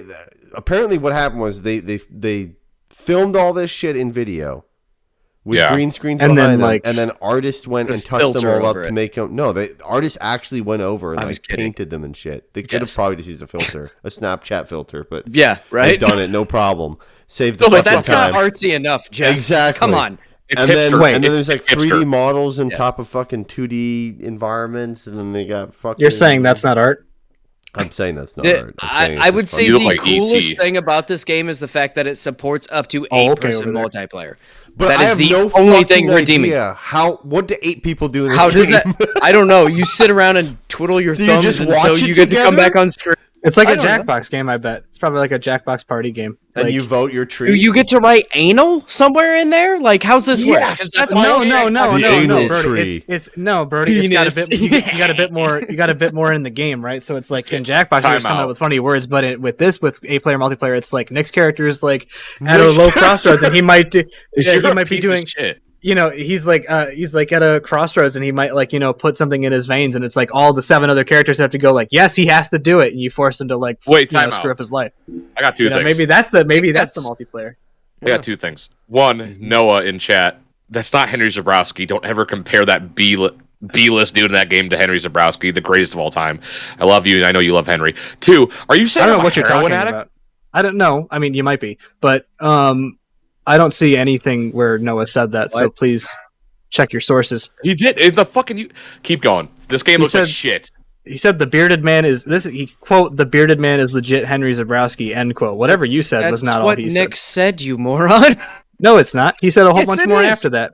Well, He said yeah, a whole he's- bunch more after that. You're Yeah, such a and he piece. did It was his say, response to what Nick. Well, there was or no what Noah comma or said. period He there, had bro. How am I multiple supposed to trees know? of dialogue, much like this shit. Yeah, game. bro. Okay, can we fucking real. move on here? God, We Uh, spent shut way up. We too much gotta time look on a at- game we all hated. Yeah, we gotta speed it the fuck up here. Okay, I'm moving on. So then we gotta look at Naraka Blade Point, which is coming to console for the first time on Xbox. It supports crossplay between console and PC. It also now has a campaign mode, which is included with Game Pass at launch, and then it's releasing June 23rd for console, PC, and cloud. Then we got a great look at Pentiment, a day one Game Pass game that looks Pissed me awful. off, is what that did. It looks like an interactive storybook, or what I like to say, the beginning of Shrek. It's coming to console, PC, and cloud November 2022. This looked so. I actually saw people commenting that they were so excited to see this shit, and I fucking hated everything about it. God, it looks so bad, bro. Why would they even? I get that it's a very small group at Obsidian that was probably working on this, but why even work on it? Go work on fucking something else. dude. I was not impressed. Again, the artsy shit, man. I'm not here for it. It made me mad that it's Obsidian. I was like, what are you doing? What? Why is this you? Like, no. Fantastic studio, but what the fuck is this? I No one's get gonna trying to play branch out, but this is not it. This is fucking This is a if stinker. this is if they animated Oregon Trail in like fucking Yeah, exactly. like the Black Plague times. right. Like, I got no time for this shenanigans. Keep it Nope. rolling, dude. Speaking Not of good. Obsidian, what else we got? Oh yeah, we gotta look at Grounded, included with Game Pass, or more the fact that the full game with story mode is releasing for console, PC, and cloud on sometime in September 2022. So not a new game. just they're gonna finally release the full game of this. I also don't understand. They say there's 10 million players. It's on fucking Game Pass. I don't think you can really sit there and say how many fucking players are on it. No, absolutely not. You can because this is Honey I Shrunk the Kids, the game. Stupid. They should have just named it that. This is literally Honey I Shrunk the Kids. I've actually heard this game is pretty challenging. Like, it's pretty difficult. I mean, I haven't played it. I have no interest in playing it. I think it looks cool. Yeah, it's fine. Except the characters look like shit. Yeah, the characters are rough. Everything else looks cool, but yeah, the characters have this like kind of chibi quality to them. They look like fucking Splatoon style shit, where it's just the most basic fucking character you could ever make in your life. Then we gotta look at Ereban, which was or Shadow Legacy, which is a day one Game Pass release. It's coming to console, PC, and cloud in 2023. Yeah, it looked interesting. It looked kind of cool. We were watching the stream. We're like, is it fucking top down? And then it's like, it's not. And yeah, we're like, okay, cool. It's the camera angle shit could probably be a little bit more clear as to what this gameplay is, but the ability to like turn into a shadow, like she got at the end of that trailer, she got captured by her fucking head and she turned into a shadow and killed the fucking robot. Like it looks like that interesting mixture of like a futuristic tech with like an older like kind of fantasy world. Mm-hmm. Yeah, I'm kind of interested. Then we got to look at Diablo 4, which was pretty interesting. The CGI trailer at the beginning was like, holy shit, what is this? We thought it was a new game, but there's a heavy focus on I knew it was Diablo right from the get-go. Necromancer class. I said it too. Motherfucker, you said State of Decay. I said, no. Don't you fucking say you said that first. I said Diablo, and then Evan said State of Decay. I went, okay, maybe State of Decay. And then I saw the Necromancer. I was like, Diablo. Is that true? No, I didn't. Go back and watch the footage. You're a liar. We will. We'll re-roll the footage. It's not the January 6th committee over here. This is fucking video. Shut up! God, shut your mouth, bro. God, we have more to do. We haven't even gotten to your like Coomer moment of the night. So can we hurry it up? Yeah, we're talking about Diablo. Go anyway. That's the character creator in it as well. They noted open world, which is a little confusing, but whatever. Shared world, crossplay, local and online multiplayer, and multiplayer invasions as well. They said there's going to be over 100 plus dungeons, which is dope. And this will be releasing 150. 150, okay. And this will be releasing for consoles and PC sometime in 2023. So within the next 12 months, I guess. I am fucking excited for this. I really enjoy Diablo. This looked fantastic. I'm just fucking stoked for it. Like, it looks like it. As long as they don't screw the pooch on this should be a quality gaming experience. And they said that their in-game stuff is, basically when the real game kind of begins. Is about normal for Diablo, and I think this looks fucking awesome. You guys got phones? At Immortal. Different game, my guy. Immortal. I mean, I realize, but both of the same franchise. I also just I'm not saying the company's a good company. Quickly before you go on, Nick, I just want to read off something that Rod Ferguson said. He said, to be clear, D4 is a full-price game built for PC, PS, Xbox audiences. We are committed to delivering an incredible breadth of content after launch for years to come, anchored around optional cosmetic items and full story-driven expansions. More details soon. Yeah. That's wonderful to hear. I started playing Diablo when I was a kid. I have the D3 big box right back there, collector's edition. I love this franchise dearly. It's one of those franchises that I hold on to dearly. So to see Diablo 4 come back into the limelight is something special to me. This game also does look beautiful. It looks like when you are in combat in this game, there is weight. Your character looks like when he hits someone, there is weight to that hit. The magic looks gorgeous. The gore is also beautiful. This game looks like it's going to be phenomenal. Now, again, it's Blizzard, so I hope they don't fucking mess this up, because it is Diablo. It's a legacy franchise. So I am excited. I know Brody's excited. Jeff and Evan are just like, it's Diablo, whatever. But I'm excited to see what they're going to do with D4 and how they continue the story of Diablo. Who are they going to bring back? Will you see Baal again? And like all these old demons that like were from D2 and D3. I'm just so excited to see what this game is going to offer, especially with this in-game cinematics as well. Because like Diablo 2, and I'll wrap it up as fast as I can here. I know we are pressing for time. But like, I remember playing that game and the in-game cinematic for that when I was a kid. I was like, holy fuck. You can look back to Diablo 2 before the remaster. Those cinematics were gorgeous. Imagine what this is going to look like when you actually boot it up on your PC or Xbox or PlayStation. Absolutely. That's all I got to say. It'll be 11 years since the last release of Diablo 3. Fucking insane. It's crazy.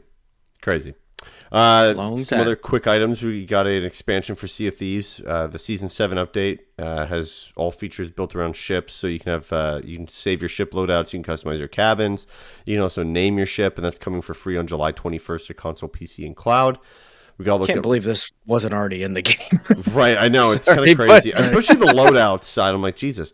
Or even just naming your fucking ship. Yeah, that's fair enough. Yeah. Then we got to look at Ravenlock, which is a day one Game Pass title as well. It's coming in 2023 to console, PC, and cloud. We got to look This at is weird. Cocoon, day one Game Pass. It's nice. Weird vagina game. Puzzler. Yeah, releasing to console, PC, Yeah. and cloud in 2023. Super weird onion vagina thing. Yeah, but it's also from the creators of Inside and Limbo. So Yeah. I have a lot of faith that this is going to be a pretty competent puzzle game. I think it'll be cool. Then we got to look at Wolong Fallen Dynasty, which is a day one Game Pass. It's coming early 2023 for console, PC, and cloud. And then the last big three announcements. So the first one, Brody can speak on this one quickly. Yeah, we got an Atlas announcements. We got Persona 3 Portable, Persona 4 Gold, and then Persona 5 Royal, all coming to console, PC, and cloud, and will be included with Game Pass. And the first game to launch will be Persona 5 Royal on October 21st. The only thing I'll speak on this was I was surprised that all three were not just coming out.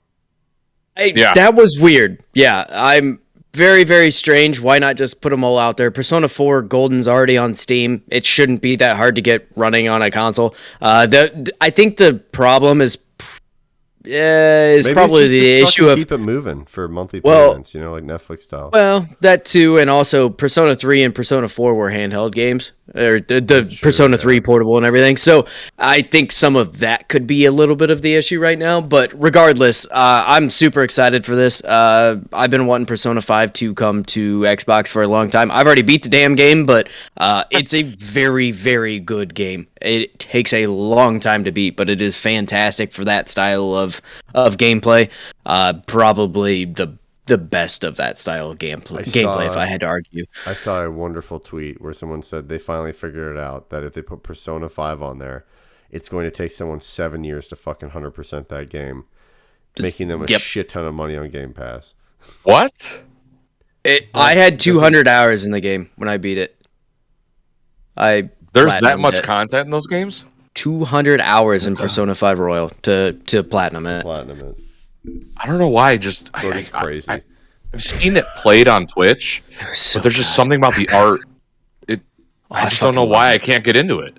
I love Persona 5. The other ones are a little bit harder to get into as far as the art style for me, because especially being that portable style, just trying to fit it on there. Yeah.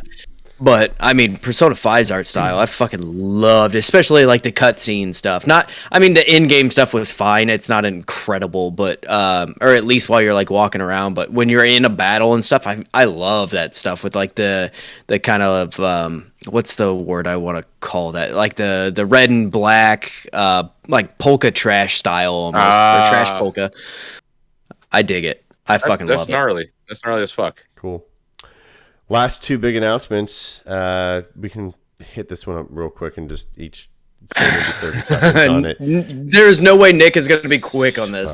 I will be quick. There's Kojima and Xbox are doing some sort of a crossover. We're not sure what it is, but they announced a partnership. Kojima hinted that he'd been wanting to basically build the game for a very long time, but the technology was not there, and so he's happy that he can utilize Xbox's cloud technology. That's not a surprise to me. Honestly, a lot of people are freaking out. Sony doesn't have a big emphasis on cloud technology, nor do they own something like Microsoft Azure or Azure, depending on who the fuck you talk to nowadays.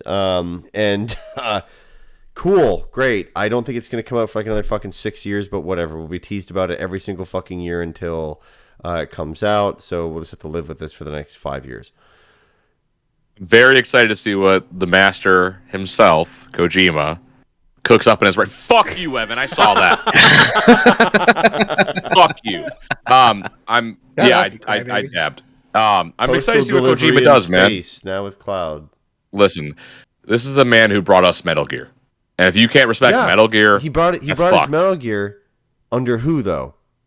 Konami. And then Konami fucked him. Right. And then what did he bring out after that? A fucking phenomenal game like Death Stranding. What are you talking at? What are you talking at? Who am I talking to? I'm talking to you. No! Death Stranding's phenomenal. Come on. Depending on who you talk to. You actively want to finish the game. That doesn't make it phenomenal. It just means that I feel bad about not finishing it. What's going on? That's why. Yeah, I still have no idea what's going on in the game. Great. Whatever Kojima does, it could be fucking really cool. It could also suck. It could be way too artsy. I'll take my glasses off, rose-tinted glasses off. It could suck. But I said it. It could suck. But I'm hoping whatever he's teaming up with Microsoft is phenomenal. It's Kojima. The dude is fucking out there. If he's using the cloud stuff, I guarantee you, it's just to make a massive open world where he's going to have basically cloud, just basic image like assets come into the game from the cloud. From a performance yes, I understand what you're saying, but so it's going to be massive open world something probably because there's not much fucking else that you would need the cloud side for. Stop pissing on my dreams. I don't know how much, I believe, that when he says the things he says, I think he means it, but, he kind of said the same thing when they talked about Death Stranding. Bro, it was, the game I've always wanted to make. He always says the same thing, and it's Death Stranding was, he's the Elon Musk of gaming, bro. Death Stranding is not bad, inherently, but, to a lot of people, a lot of our friends, they don't really look at it that way. They see it just as, it is just a package delivery game. It is. That's all you freaking do. You fight BTs. That's nothing. You fight BTs while holding BB. BB on your chest. Let's get that real. BB is right there, baby. Shut up. Jesus. It's Nick, whatever. Nick, he just says it. Do you have a Death Stranding shirt? He's got the baby behind him on the wall. Yeah, the BB is right there. Grab the baby. It took me 1,000 years to get that on the wall. Bro. It's probably on there with one nail. I don't want to argue with you about this. Is it on there with one nail? Just answer.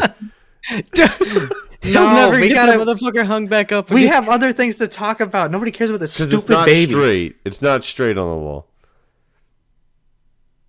It was literally hanging by a handle on the back. What's his issue? Up.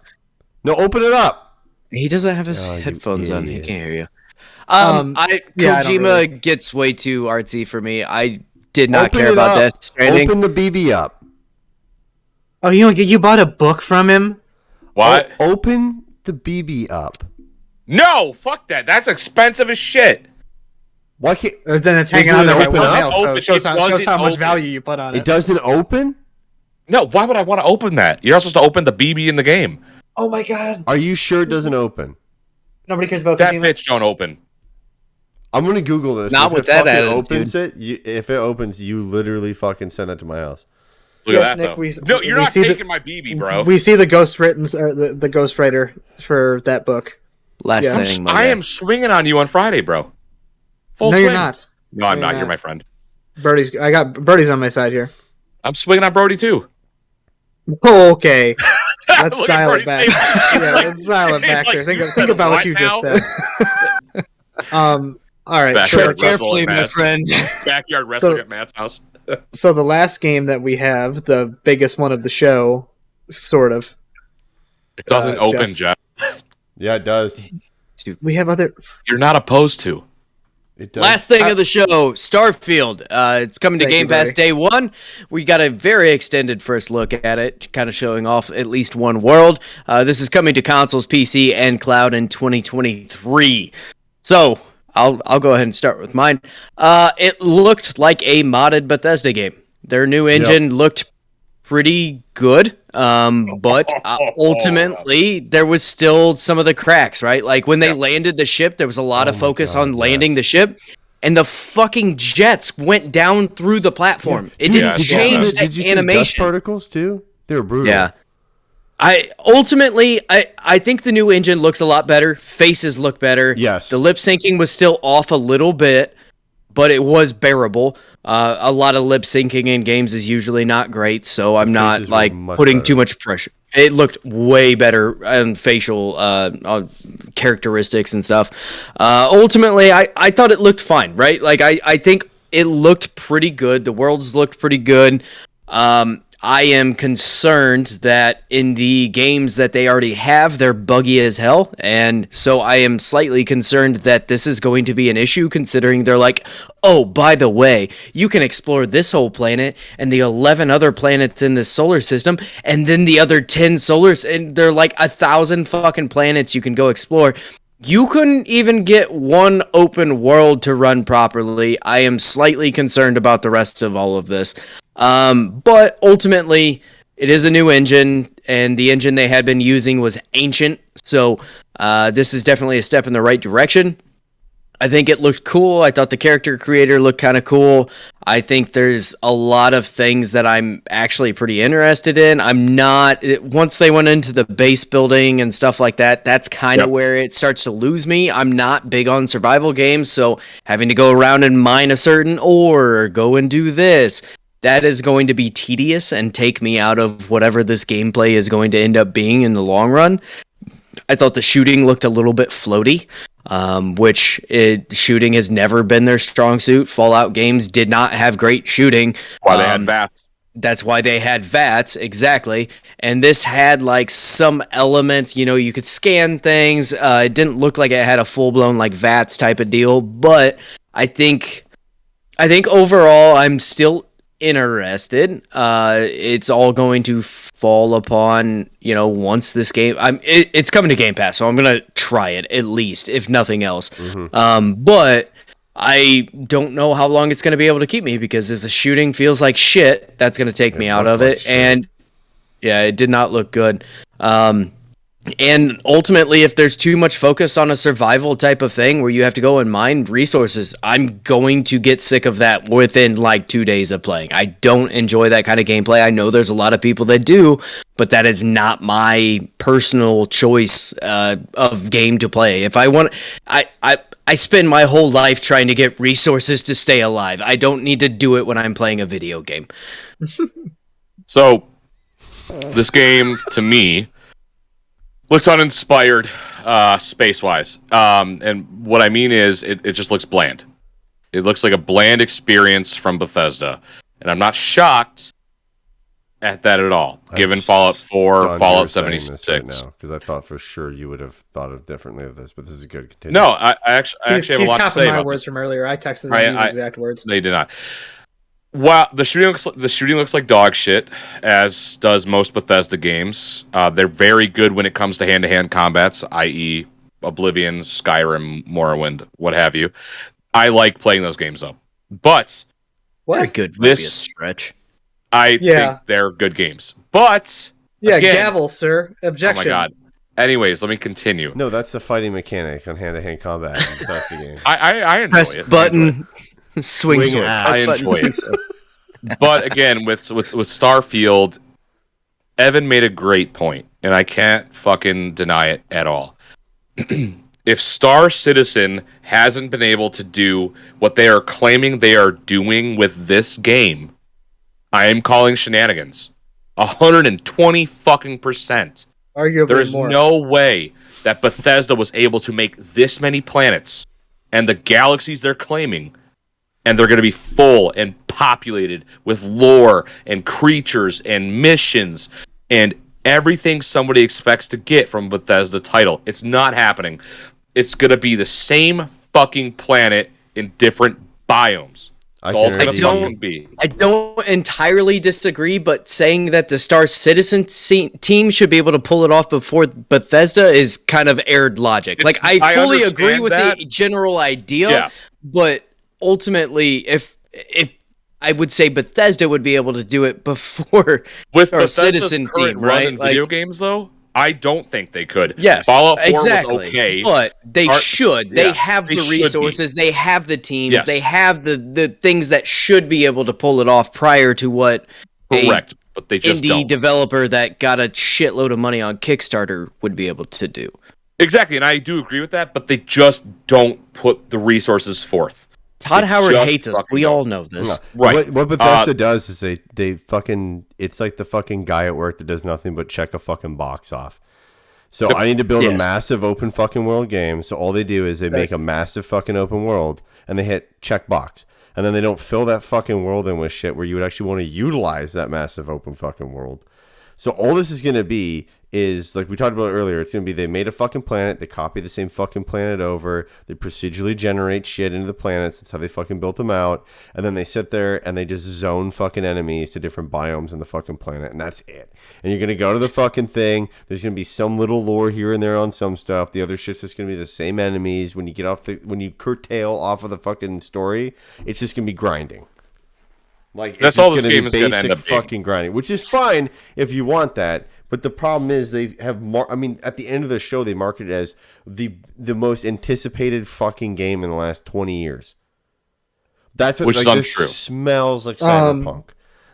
I was gonna say, I'd say Cyberpunk was Right. that, and then Yes, You see where that smells got of us. that. Like I fully expect to see in the next fucking, I don't know, when does this come out? Like in a year? Let's say a year. If it does come out in the next year, okay, and doesn't get delayed again, that we're sitting there, they're playing the Arrested Development theme song, okay, and it's Todd Howard standing there saying, and it's a super open world, and then it cuts to the guy in actual gameplay, and you're just standing there like this with your gun, looking around, and there's not a fucking thing on each planet except for the cities that you go to for the story, which is fine, but why fucking check the box for massive open world when there's nothing to fucking do in it? And like Brody said, the polish already isn't there. Like, the fucking jets blew through the fucking terrain of the earth on that thing. That's some bullshit right there. The particle effects look like shit. I heard another fucking YouTube channel be like, the lighting in this is great. Cool, it's the fucking lighting. Who gives a shit? They put bloom on fucking everything in that game because you're on a planet to make it look fucking good and to soften every fucking texture known to man. The fucking facial features, yes, they look better, but they're still not up to par with other titles. And it's glaringly obvious that the graphics do not look good in this fucking game because, again, they check the box for make it as big as possible versus make it as polished as possible. And you're going to get the same shit as Fallout 76. It's going to be the same fucking song and dance, dude. People are going to get in. It's buggy as shit. People hyped it the fuck up. They freak out. And it's going to be sitting there dead on the fucking doorstep, dude. I don't think this is taking off. Like, I think they fucked themselves on this one. And the hype is, even if it was good, the hype is too fucking big now. It will not please the masses. but it will sell. That's the problem. People will buy it day one, and will there will be a sell. I mean, it's shitload on of Game people Pass, bitching though, on the too. internet. Well, yes, but there's going to be a shitload of people bitching on the internet, but they're still going to give them money. I agree. I just think that the hype about people already saying that this, like, I saw people on Twitter being like, well, it can't be negative. This looks fucking fantastic. No, it doesn't. It doesn't look fantastic. It looks okay. It looks okay. Yes. Like, So- I don't think it's a terrible game. From what I've seen, it looks like it could still be fun, but it is certainly nowhere near the hype. It is certainly nowhere near the quality that I would expect if they have been working on this fucking game for 7+ fucking years. It's Not exactly even the quality I expected.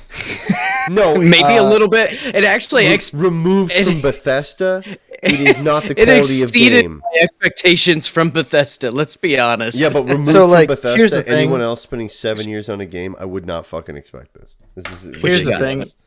thing. To add to what Nick had brought up from what I said earlier, there's still a lot we don't know. Like, as an example, to compare arguably what the game is most in terms of its scale going after, because No Man's Sky has a massive scale of you will never be able to explore every planet. Elite Dangerous is kind of the same, like you realistically can, but it's going to take you a lot of time. So this is on par with the Star Citizen scale of how many systems there are. Actually, there's less. Star Citizen only has 63 systems. This is 100 and 1,000 planets. I don't think Star Citizen has around 1,000 planets. Maybe 100. And the thing with this is that while they're making that game, there's a lore team that creates lore for every single planet.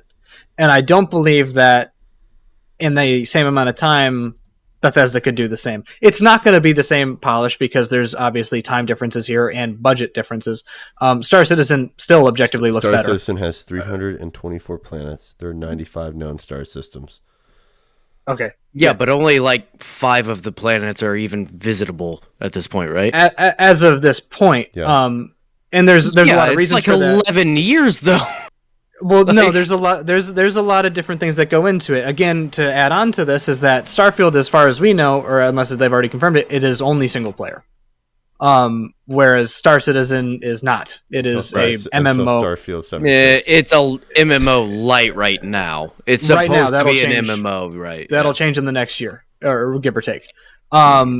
Because there are things that had to be created. Like Starfield is going to have something like Jeff said, where things are procedurally generated and things don't stay there unless you put them in a base. But if you say are on a planet and you drop a piece of armor in the woods and you leave, when you go back there, it most likely won't be there. It probably won't be there. Star Citizen has that difference where that's the point, is that everything stays where you put it. So if you put something here on this desk and then I leave and go to a different server and I come back to this spot, even though I'm in a different server, that thing will still be here. Which may be different because it is a single player game. So there might be something where it's probably easier to do that if that's what they go for. But like the flying looked, because again, it has to be made for consoles, so they can't go full bore with it like the way something like War Thunder, DCS World, or Flight Sim or Star Citizen can do it, because everybody, like, you can have HOTASs like that and really set it up. Mm-hmm. You have to be able to build these worlds and you have to make them interesting, because again, numbers don't mean anything. Like, okay, there's 1,000 planets, but does it really matter if 900 of them are the same thing and they're more or less boring and they have nothing really to add to them? Like, that goes with No Man's Sky. No Man's Sky has tons of planets and some of them look pretty interesting, but most oftentimes you're really going to those planets because, one, they look pretty, or two, you need a resource that's there. There's no lore to these planets. There's no reason. If one doesn't look interesting to you, the only way you're going to go there again is if that's probably there's what's a going to resource. happen with this one. On the basis Like, they showed you at the iron, where it's like, oh, you need to go get fucking cobalt. Like, cool. you're I need really to go to this galaxy. You're only going to go to this place to get that thing. You're not going to go to, like, there are more planets in Star Citizen that I've read just through the lore where it's like, I want to go visit these things. I don't care what system or like what resources there. I go there because, like, it's cool. Like, the way that they're describing it sounds cool. Brody, I agree though, because I know you're pretty skeptical on it, where it's like they have to do these things first. But the idea of those being there and like that lore being built out gives me a lot of hope for something like that, because now all you got to do is put that, like, just get that in. You have the hardest task ahead, but you've built the lore. We still know nothing realistically about this game in terms of the story. We know there's 2 factions and it looks like you might be able to decide with one or the other. But you have to make these things interesting. I said this when we did it live. Space is boring. It is inherently not interesting. When you're flying around, it's really not. It's black. There's nothing to see. You have gas clouds and other stars off in the distance, maybe some sort of phenomenon that's pretty cool, but realistically, come on, that game's not going to have this. We even saw when they were flying around the planets earlier, there were no gas clouds. It was just one really bright star that if you looked over that way, you were blinded and you couldn't see anything else.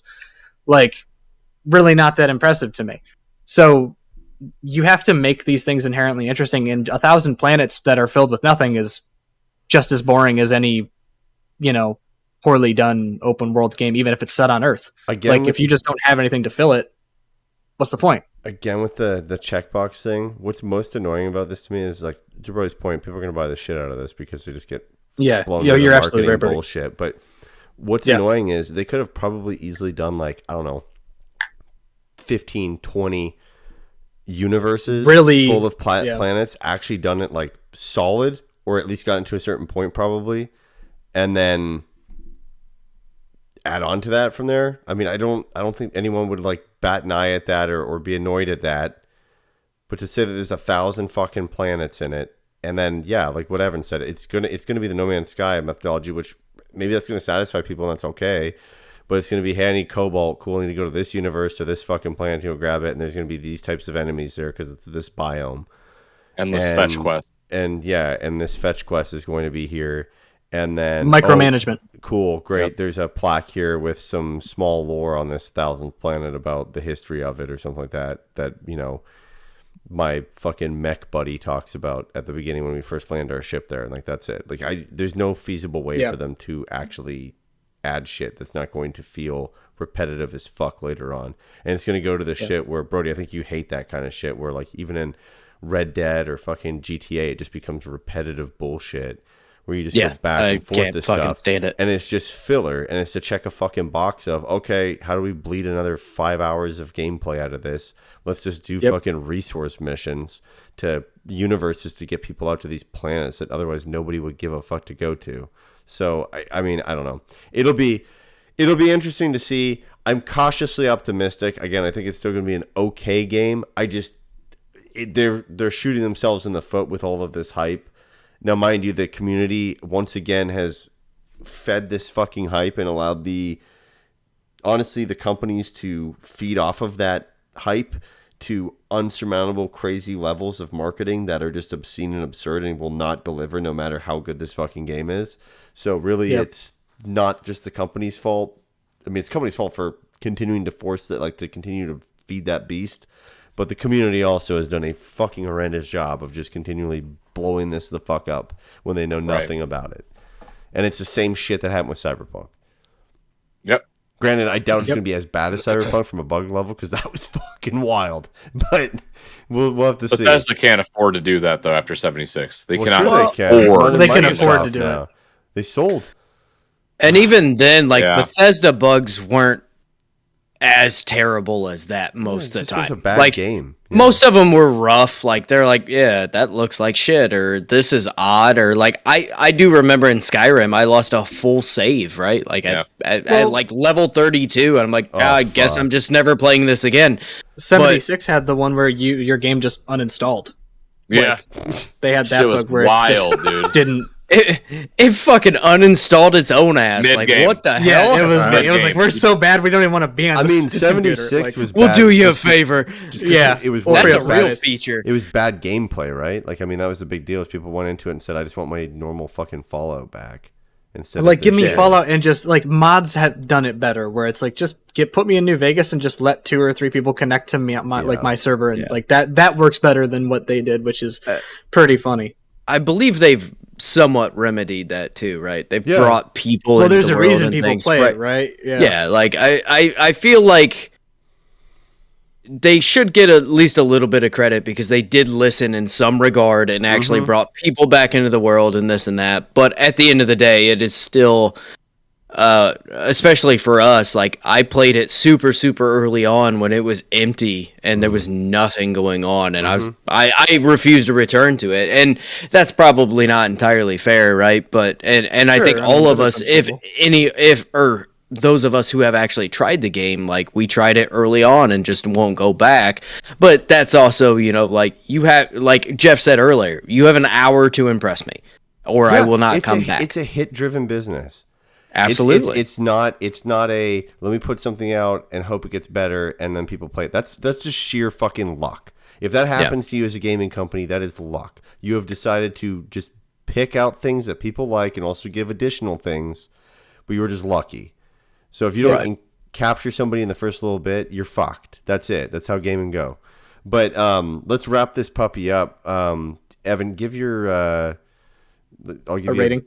A minute on the floor. Give your number and give kind of your things that you liked that you saw and some things that you were kind of amazed that you did not see. Yeah, sure thing. Let me get the timer started. So I'd probably give it now. I'd probably give it like a 6 out of 10. There were some things I saw that I liked, like Overwatch 2 is interesting, Forza Motorsport, Starfield again. Like, I want to say I'm cautiously optimistic, but after having followed Star Citizen for 4 years, I'm not. Like, I'm like, granted, they have more money, they've got more resources, all that kind of stuff, but like, there's a lot you gotta fill it with, and like, I don't think Bethesda has never filled a game with that much lore, realistically. Like, where you have to fill planets with lore and give a sort of history on how that planet, like why that planet looks the way it looks. So yeah, that's kind of it. Like 6 out of 10. I was expecting to see a lot more. I wanted to see some Wolfenstein 3. I was really hoping to see something like that. So I was kind of bummed not seeing that. I know they've been working on it, so that's mostly why. But yeah, like a 6 out of 10. I was happy with the stuff I saw, but overall thought it was a pretty lackluster conference. Brody? 4 seconds to spare. I would disagree. I think this was a pretty good conference overall. I mean, with the Well, we'll fight about it, Brody. that's fine. Sorry. I'll see you Friday. Oh, shit. I'll kiss you after. Don't worry. No, do it before, because then I won't Okay. have mixed feelings after. Fair enough. No, I actually thought this was a pretty decent showing from Xbox. With all of the talk about them not having shit for so long, they bought up a bunch of fucking studios, and it's all starting to come to a head, right?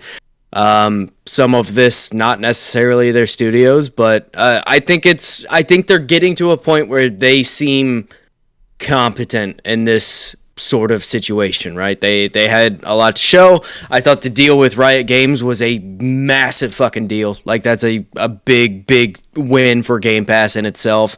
The Forza Hot Wheels expansion looks really cool. Overwatch stuff, I didn't get a whole lot of things out of that what they showed, but I'm excited that it is coming, and we actually got a release date for it, which is a big thing to be on the Xbox stage.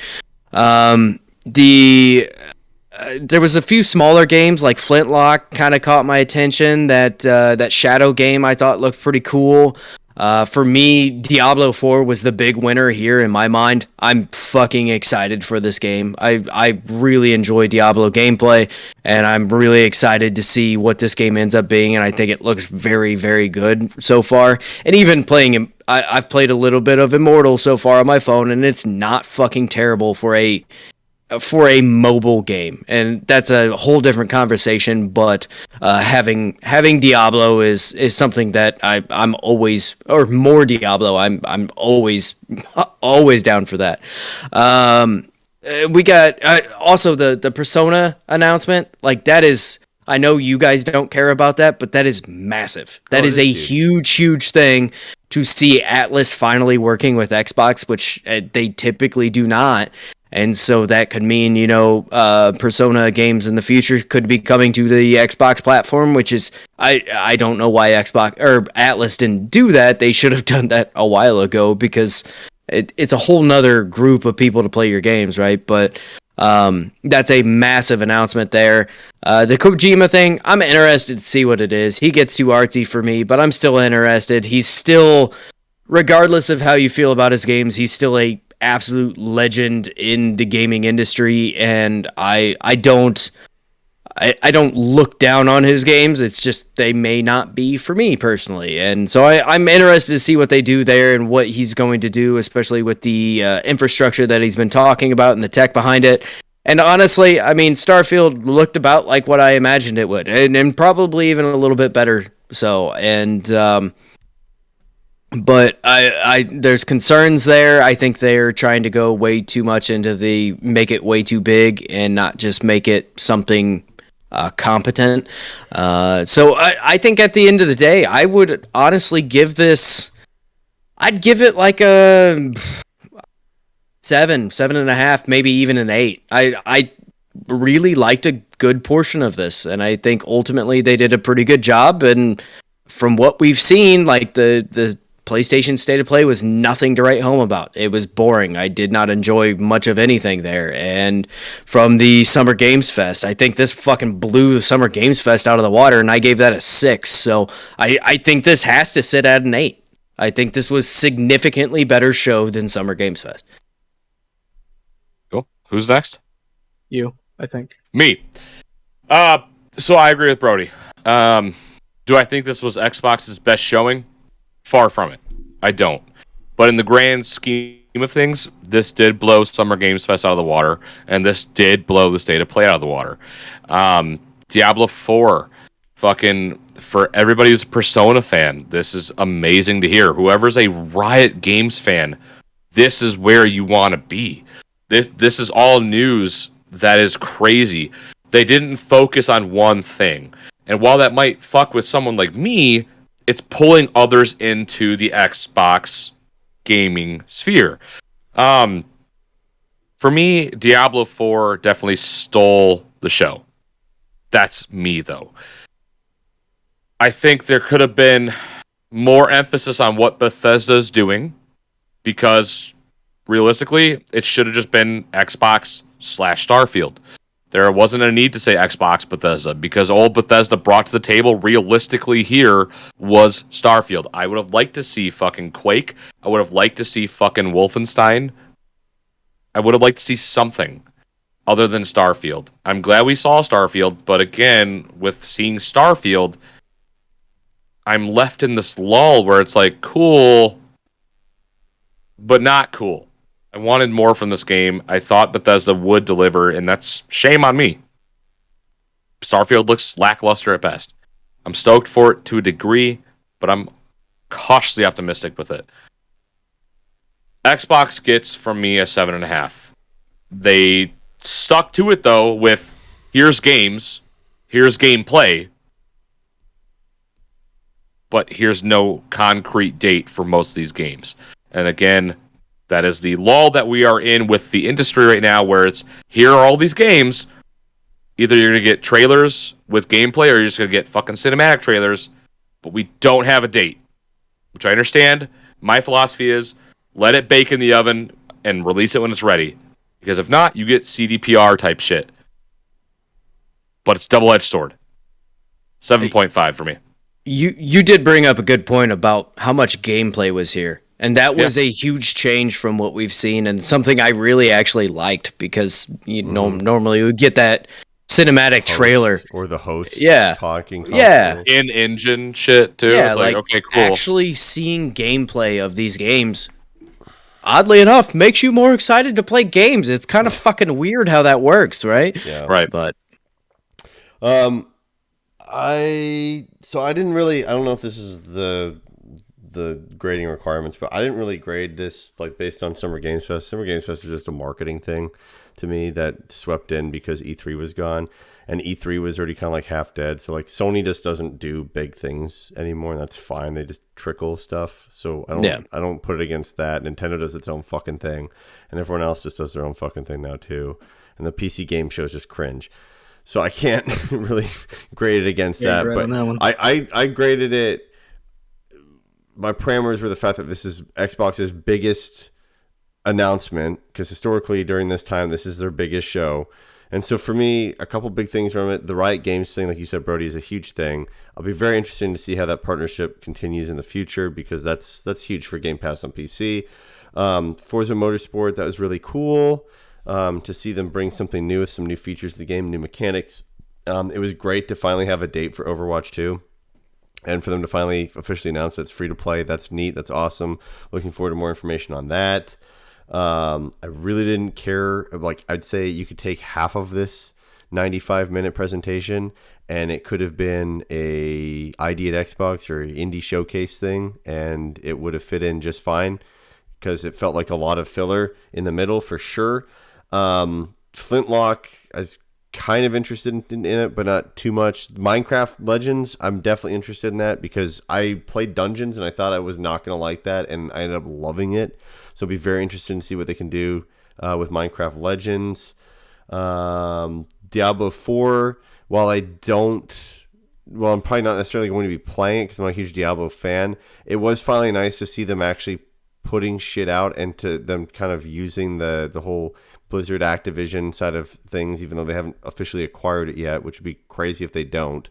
If the deal doesn't go through, that's a little fucked, but whatever. It was cool just to see that stuff come out. I think for me, I wanted to see more titles and games from the acquisitions that they've made, but we're talking, they've only had about 4 years of development for some of these older acquisitions, so we're probably not going to see stuff until maybe next year or the year after in terms of very, very, very big things.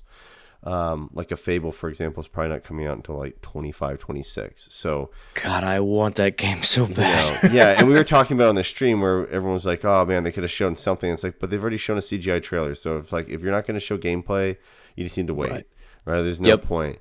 So, I mean, I would have liked to see them kind of like shake a bit their bigger stick a little bit more on the acquisition side of stuff.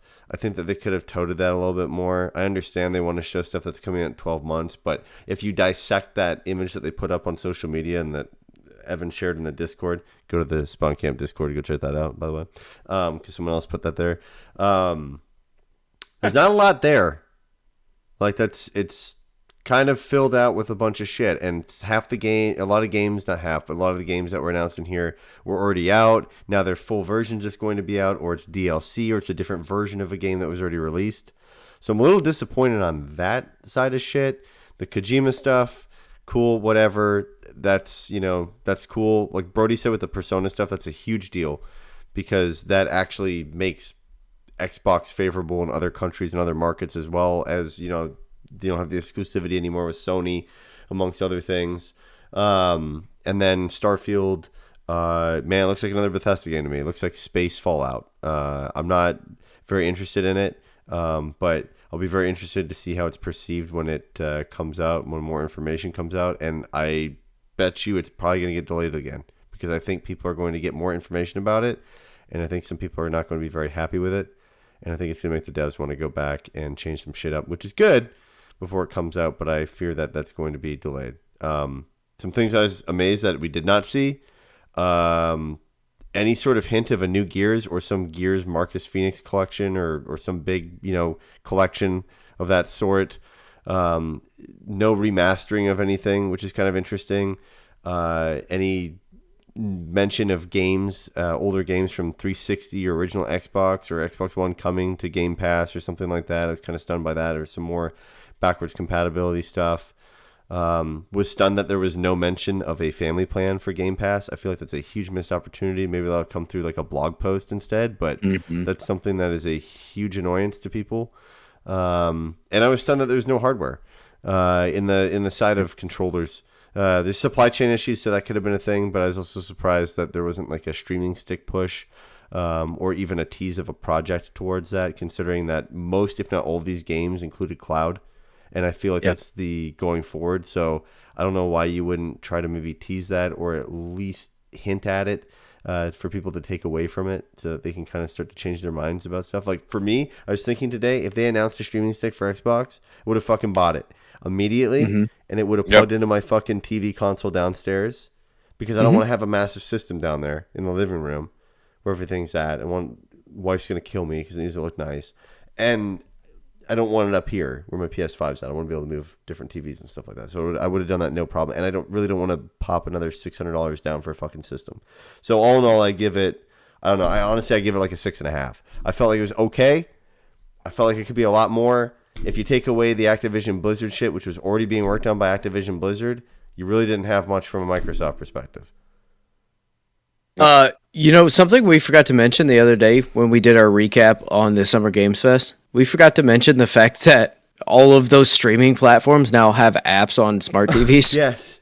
We totally, I thought about it after the fact. I'm like, holy shit. But I mean, yeah, that was our form of new hardware in a way of this year, which I think is dumb. It's so messy to do it that way. It is. Because all those smart TVs, their platforms suck to use. Agreed. Like they're horrendous. The Samsung one, Roku's terrible. fucking Roku's terrible. Awful. LG Smart's fucking horrendous. I mean, all that shit sucks. Yeah. Evan? Did you give your score? Yeah, you gave your score. Sorry. Well, I think that'll do it for the episode. I'll just quickly plug our socials, and then WSD can do as well. We cool with that? Yes. Any last final words? You want to say anything or no? We're good? PC Gaming Show was better. Keep it rolling. No, fuck off. Shut up. I watched the PC Gaming Show. It's fucking horrendous. I like Mika the things Burton from it. on there and the fucking other guy, and it was so Oh, fucking cringe. fuck the other guy. I know who it is. Fuck him. He Dude, sucks. Mika But Burton's fucking cringe, bro. they all suck. There's a couple things I liked from PC Gaming Show. PC gamers are cringe, bro. Are you kidding me? They're all cringe. They all suck. Evans I'm one of them. Like, if there's anybody who can say it, it's me. Like, if there are any other PC gamers listening, you suck. Because I suck. Can we agree on that? Qualified. There's the pitch. Hey, you can find Diggity on socials on Twitter and Instagram at Diggity Podcast. You can also find our audio version of our podcast available on every single podcast platform. You name it: Apple Podcasts, Google Podcasts, Spotify, Pandora, wherever we're there. Our episodes go live very early Friday mornings, and you can catch the live version of Diggity Podcast on YouTube and Twitch at 9 p.m. Eastern time, my dudes. You can find WA's. Oh, is that it? Yeah, that's you, baby. Oh, sorry about that. Turn, dude. You can find WASD and Beyond at Beyond WASD on Twitter and Instagram at Beyond WASD. We drop episodes every Wednesday and Friday at 7 a.m. Accompanied by the Build Bros on Tuesdays and Thursdays at 8 a.m. So check out the entire Spawn Camp network, filling out the entire week for you. We also have YouTube videos now. For the longest time, WASD and Beyond did not do that. We do it now. Check it out. Please check the YouTube out. Check the Twitch out. Check out our Discord, which is everywhere we post. We will have a link for that for you to join. If you're an asshole, you will get kicked. So don't be an asshole. There are rules. That is all there is to it. Nick's about to get kicked, by the way, so take that, how you fuck know. you, bitch. So again, Point check proven. us out. Get him out of here. Build Bros out. Get him out of here. Check out the Diggity Podcast. Check out the entire Spawn Camp network. We're building something beautiful here with our entire community that is growing and growing, and it is awesome to see what is happening in the Discord. It's fucking insane. This is a thought that we all had, and now it's coming to life. Thank you all who are a part of the community right now, just creating what you are creating. It's just a mirage. It's amazing. No, it's fucking sweet, man. Everyone's chatting. Everyone's having a beautiful time. The Discord's actually great. People are having a great time. They're having good conversations. It's fucking really nice phenomenal. to see because there's not many places on the fucking internet you can do that anymore. No. So that's nice. No. Cool. No. Well, guys, that'll do it for us. I guess we're going to cover what? Are we covering Tuesday night with Xbox? Or is Yeah, probably Do we so. know what this is going to be? Do we know that this is going to be like a treehouse event like Nintendo's where everyone's just kind of like, hey, here's more of fucking Wolong? Or do we, is it actual new shit, or is this the ID at Xbox kind of style stuff?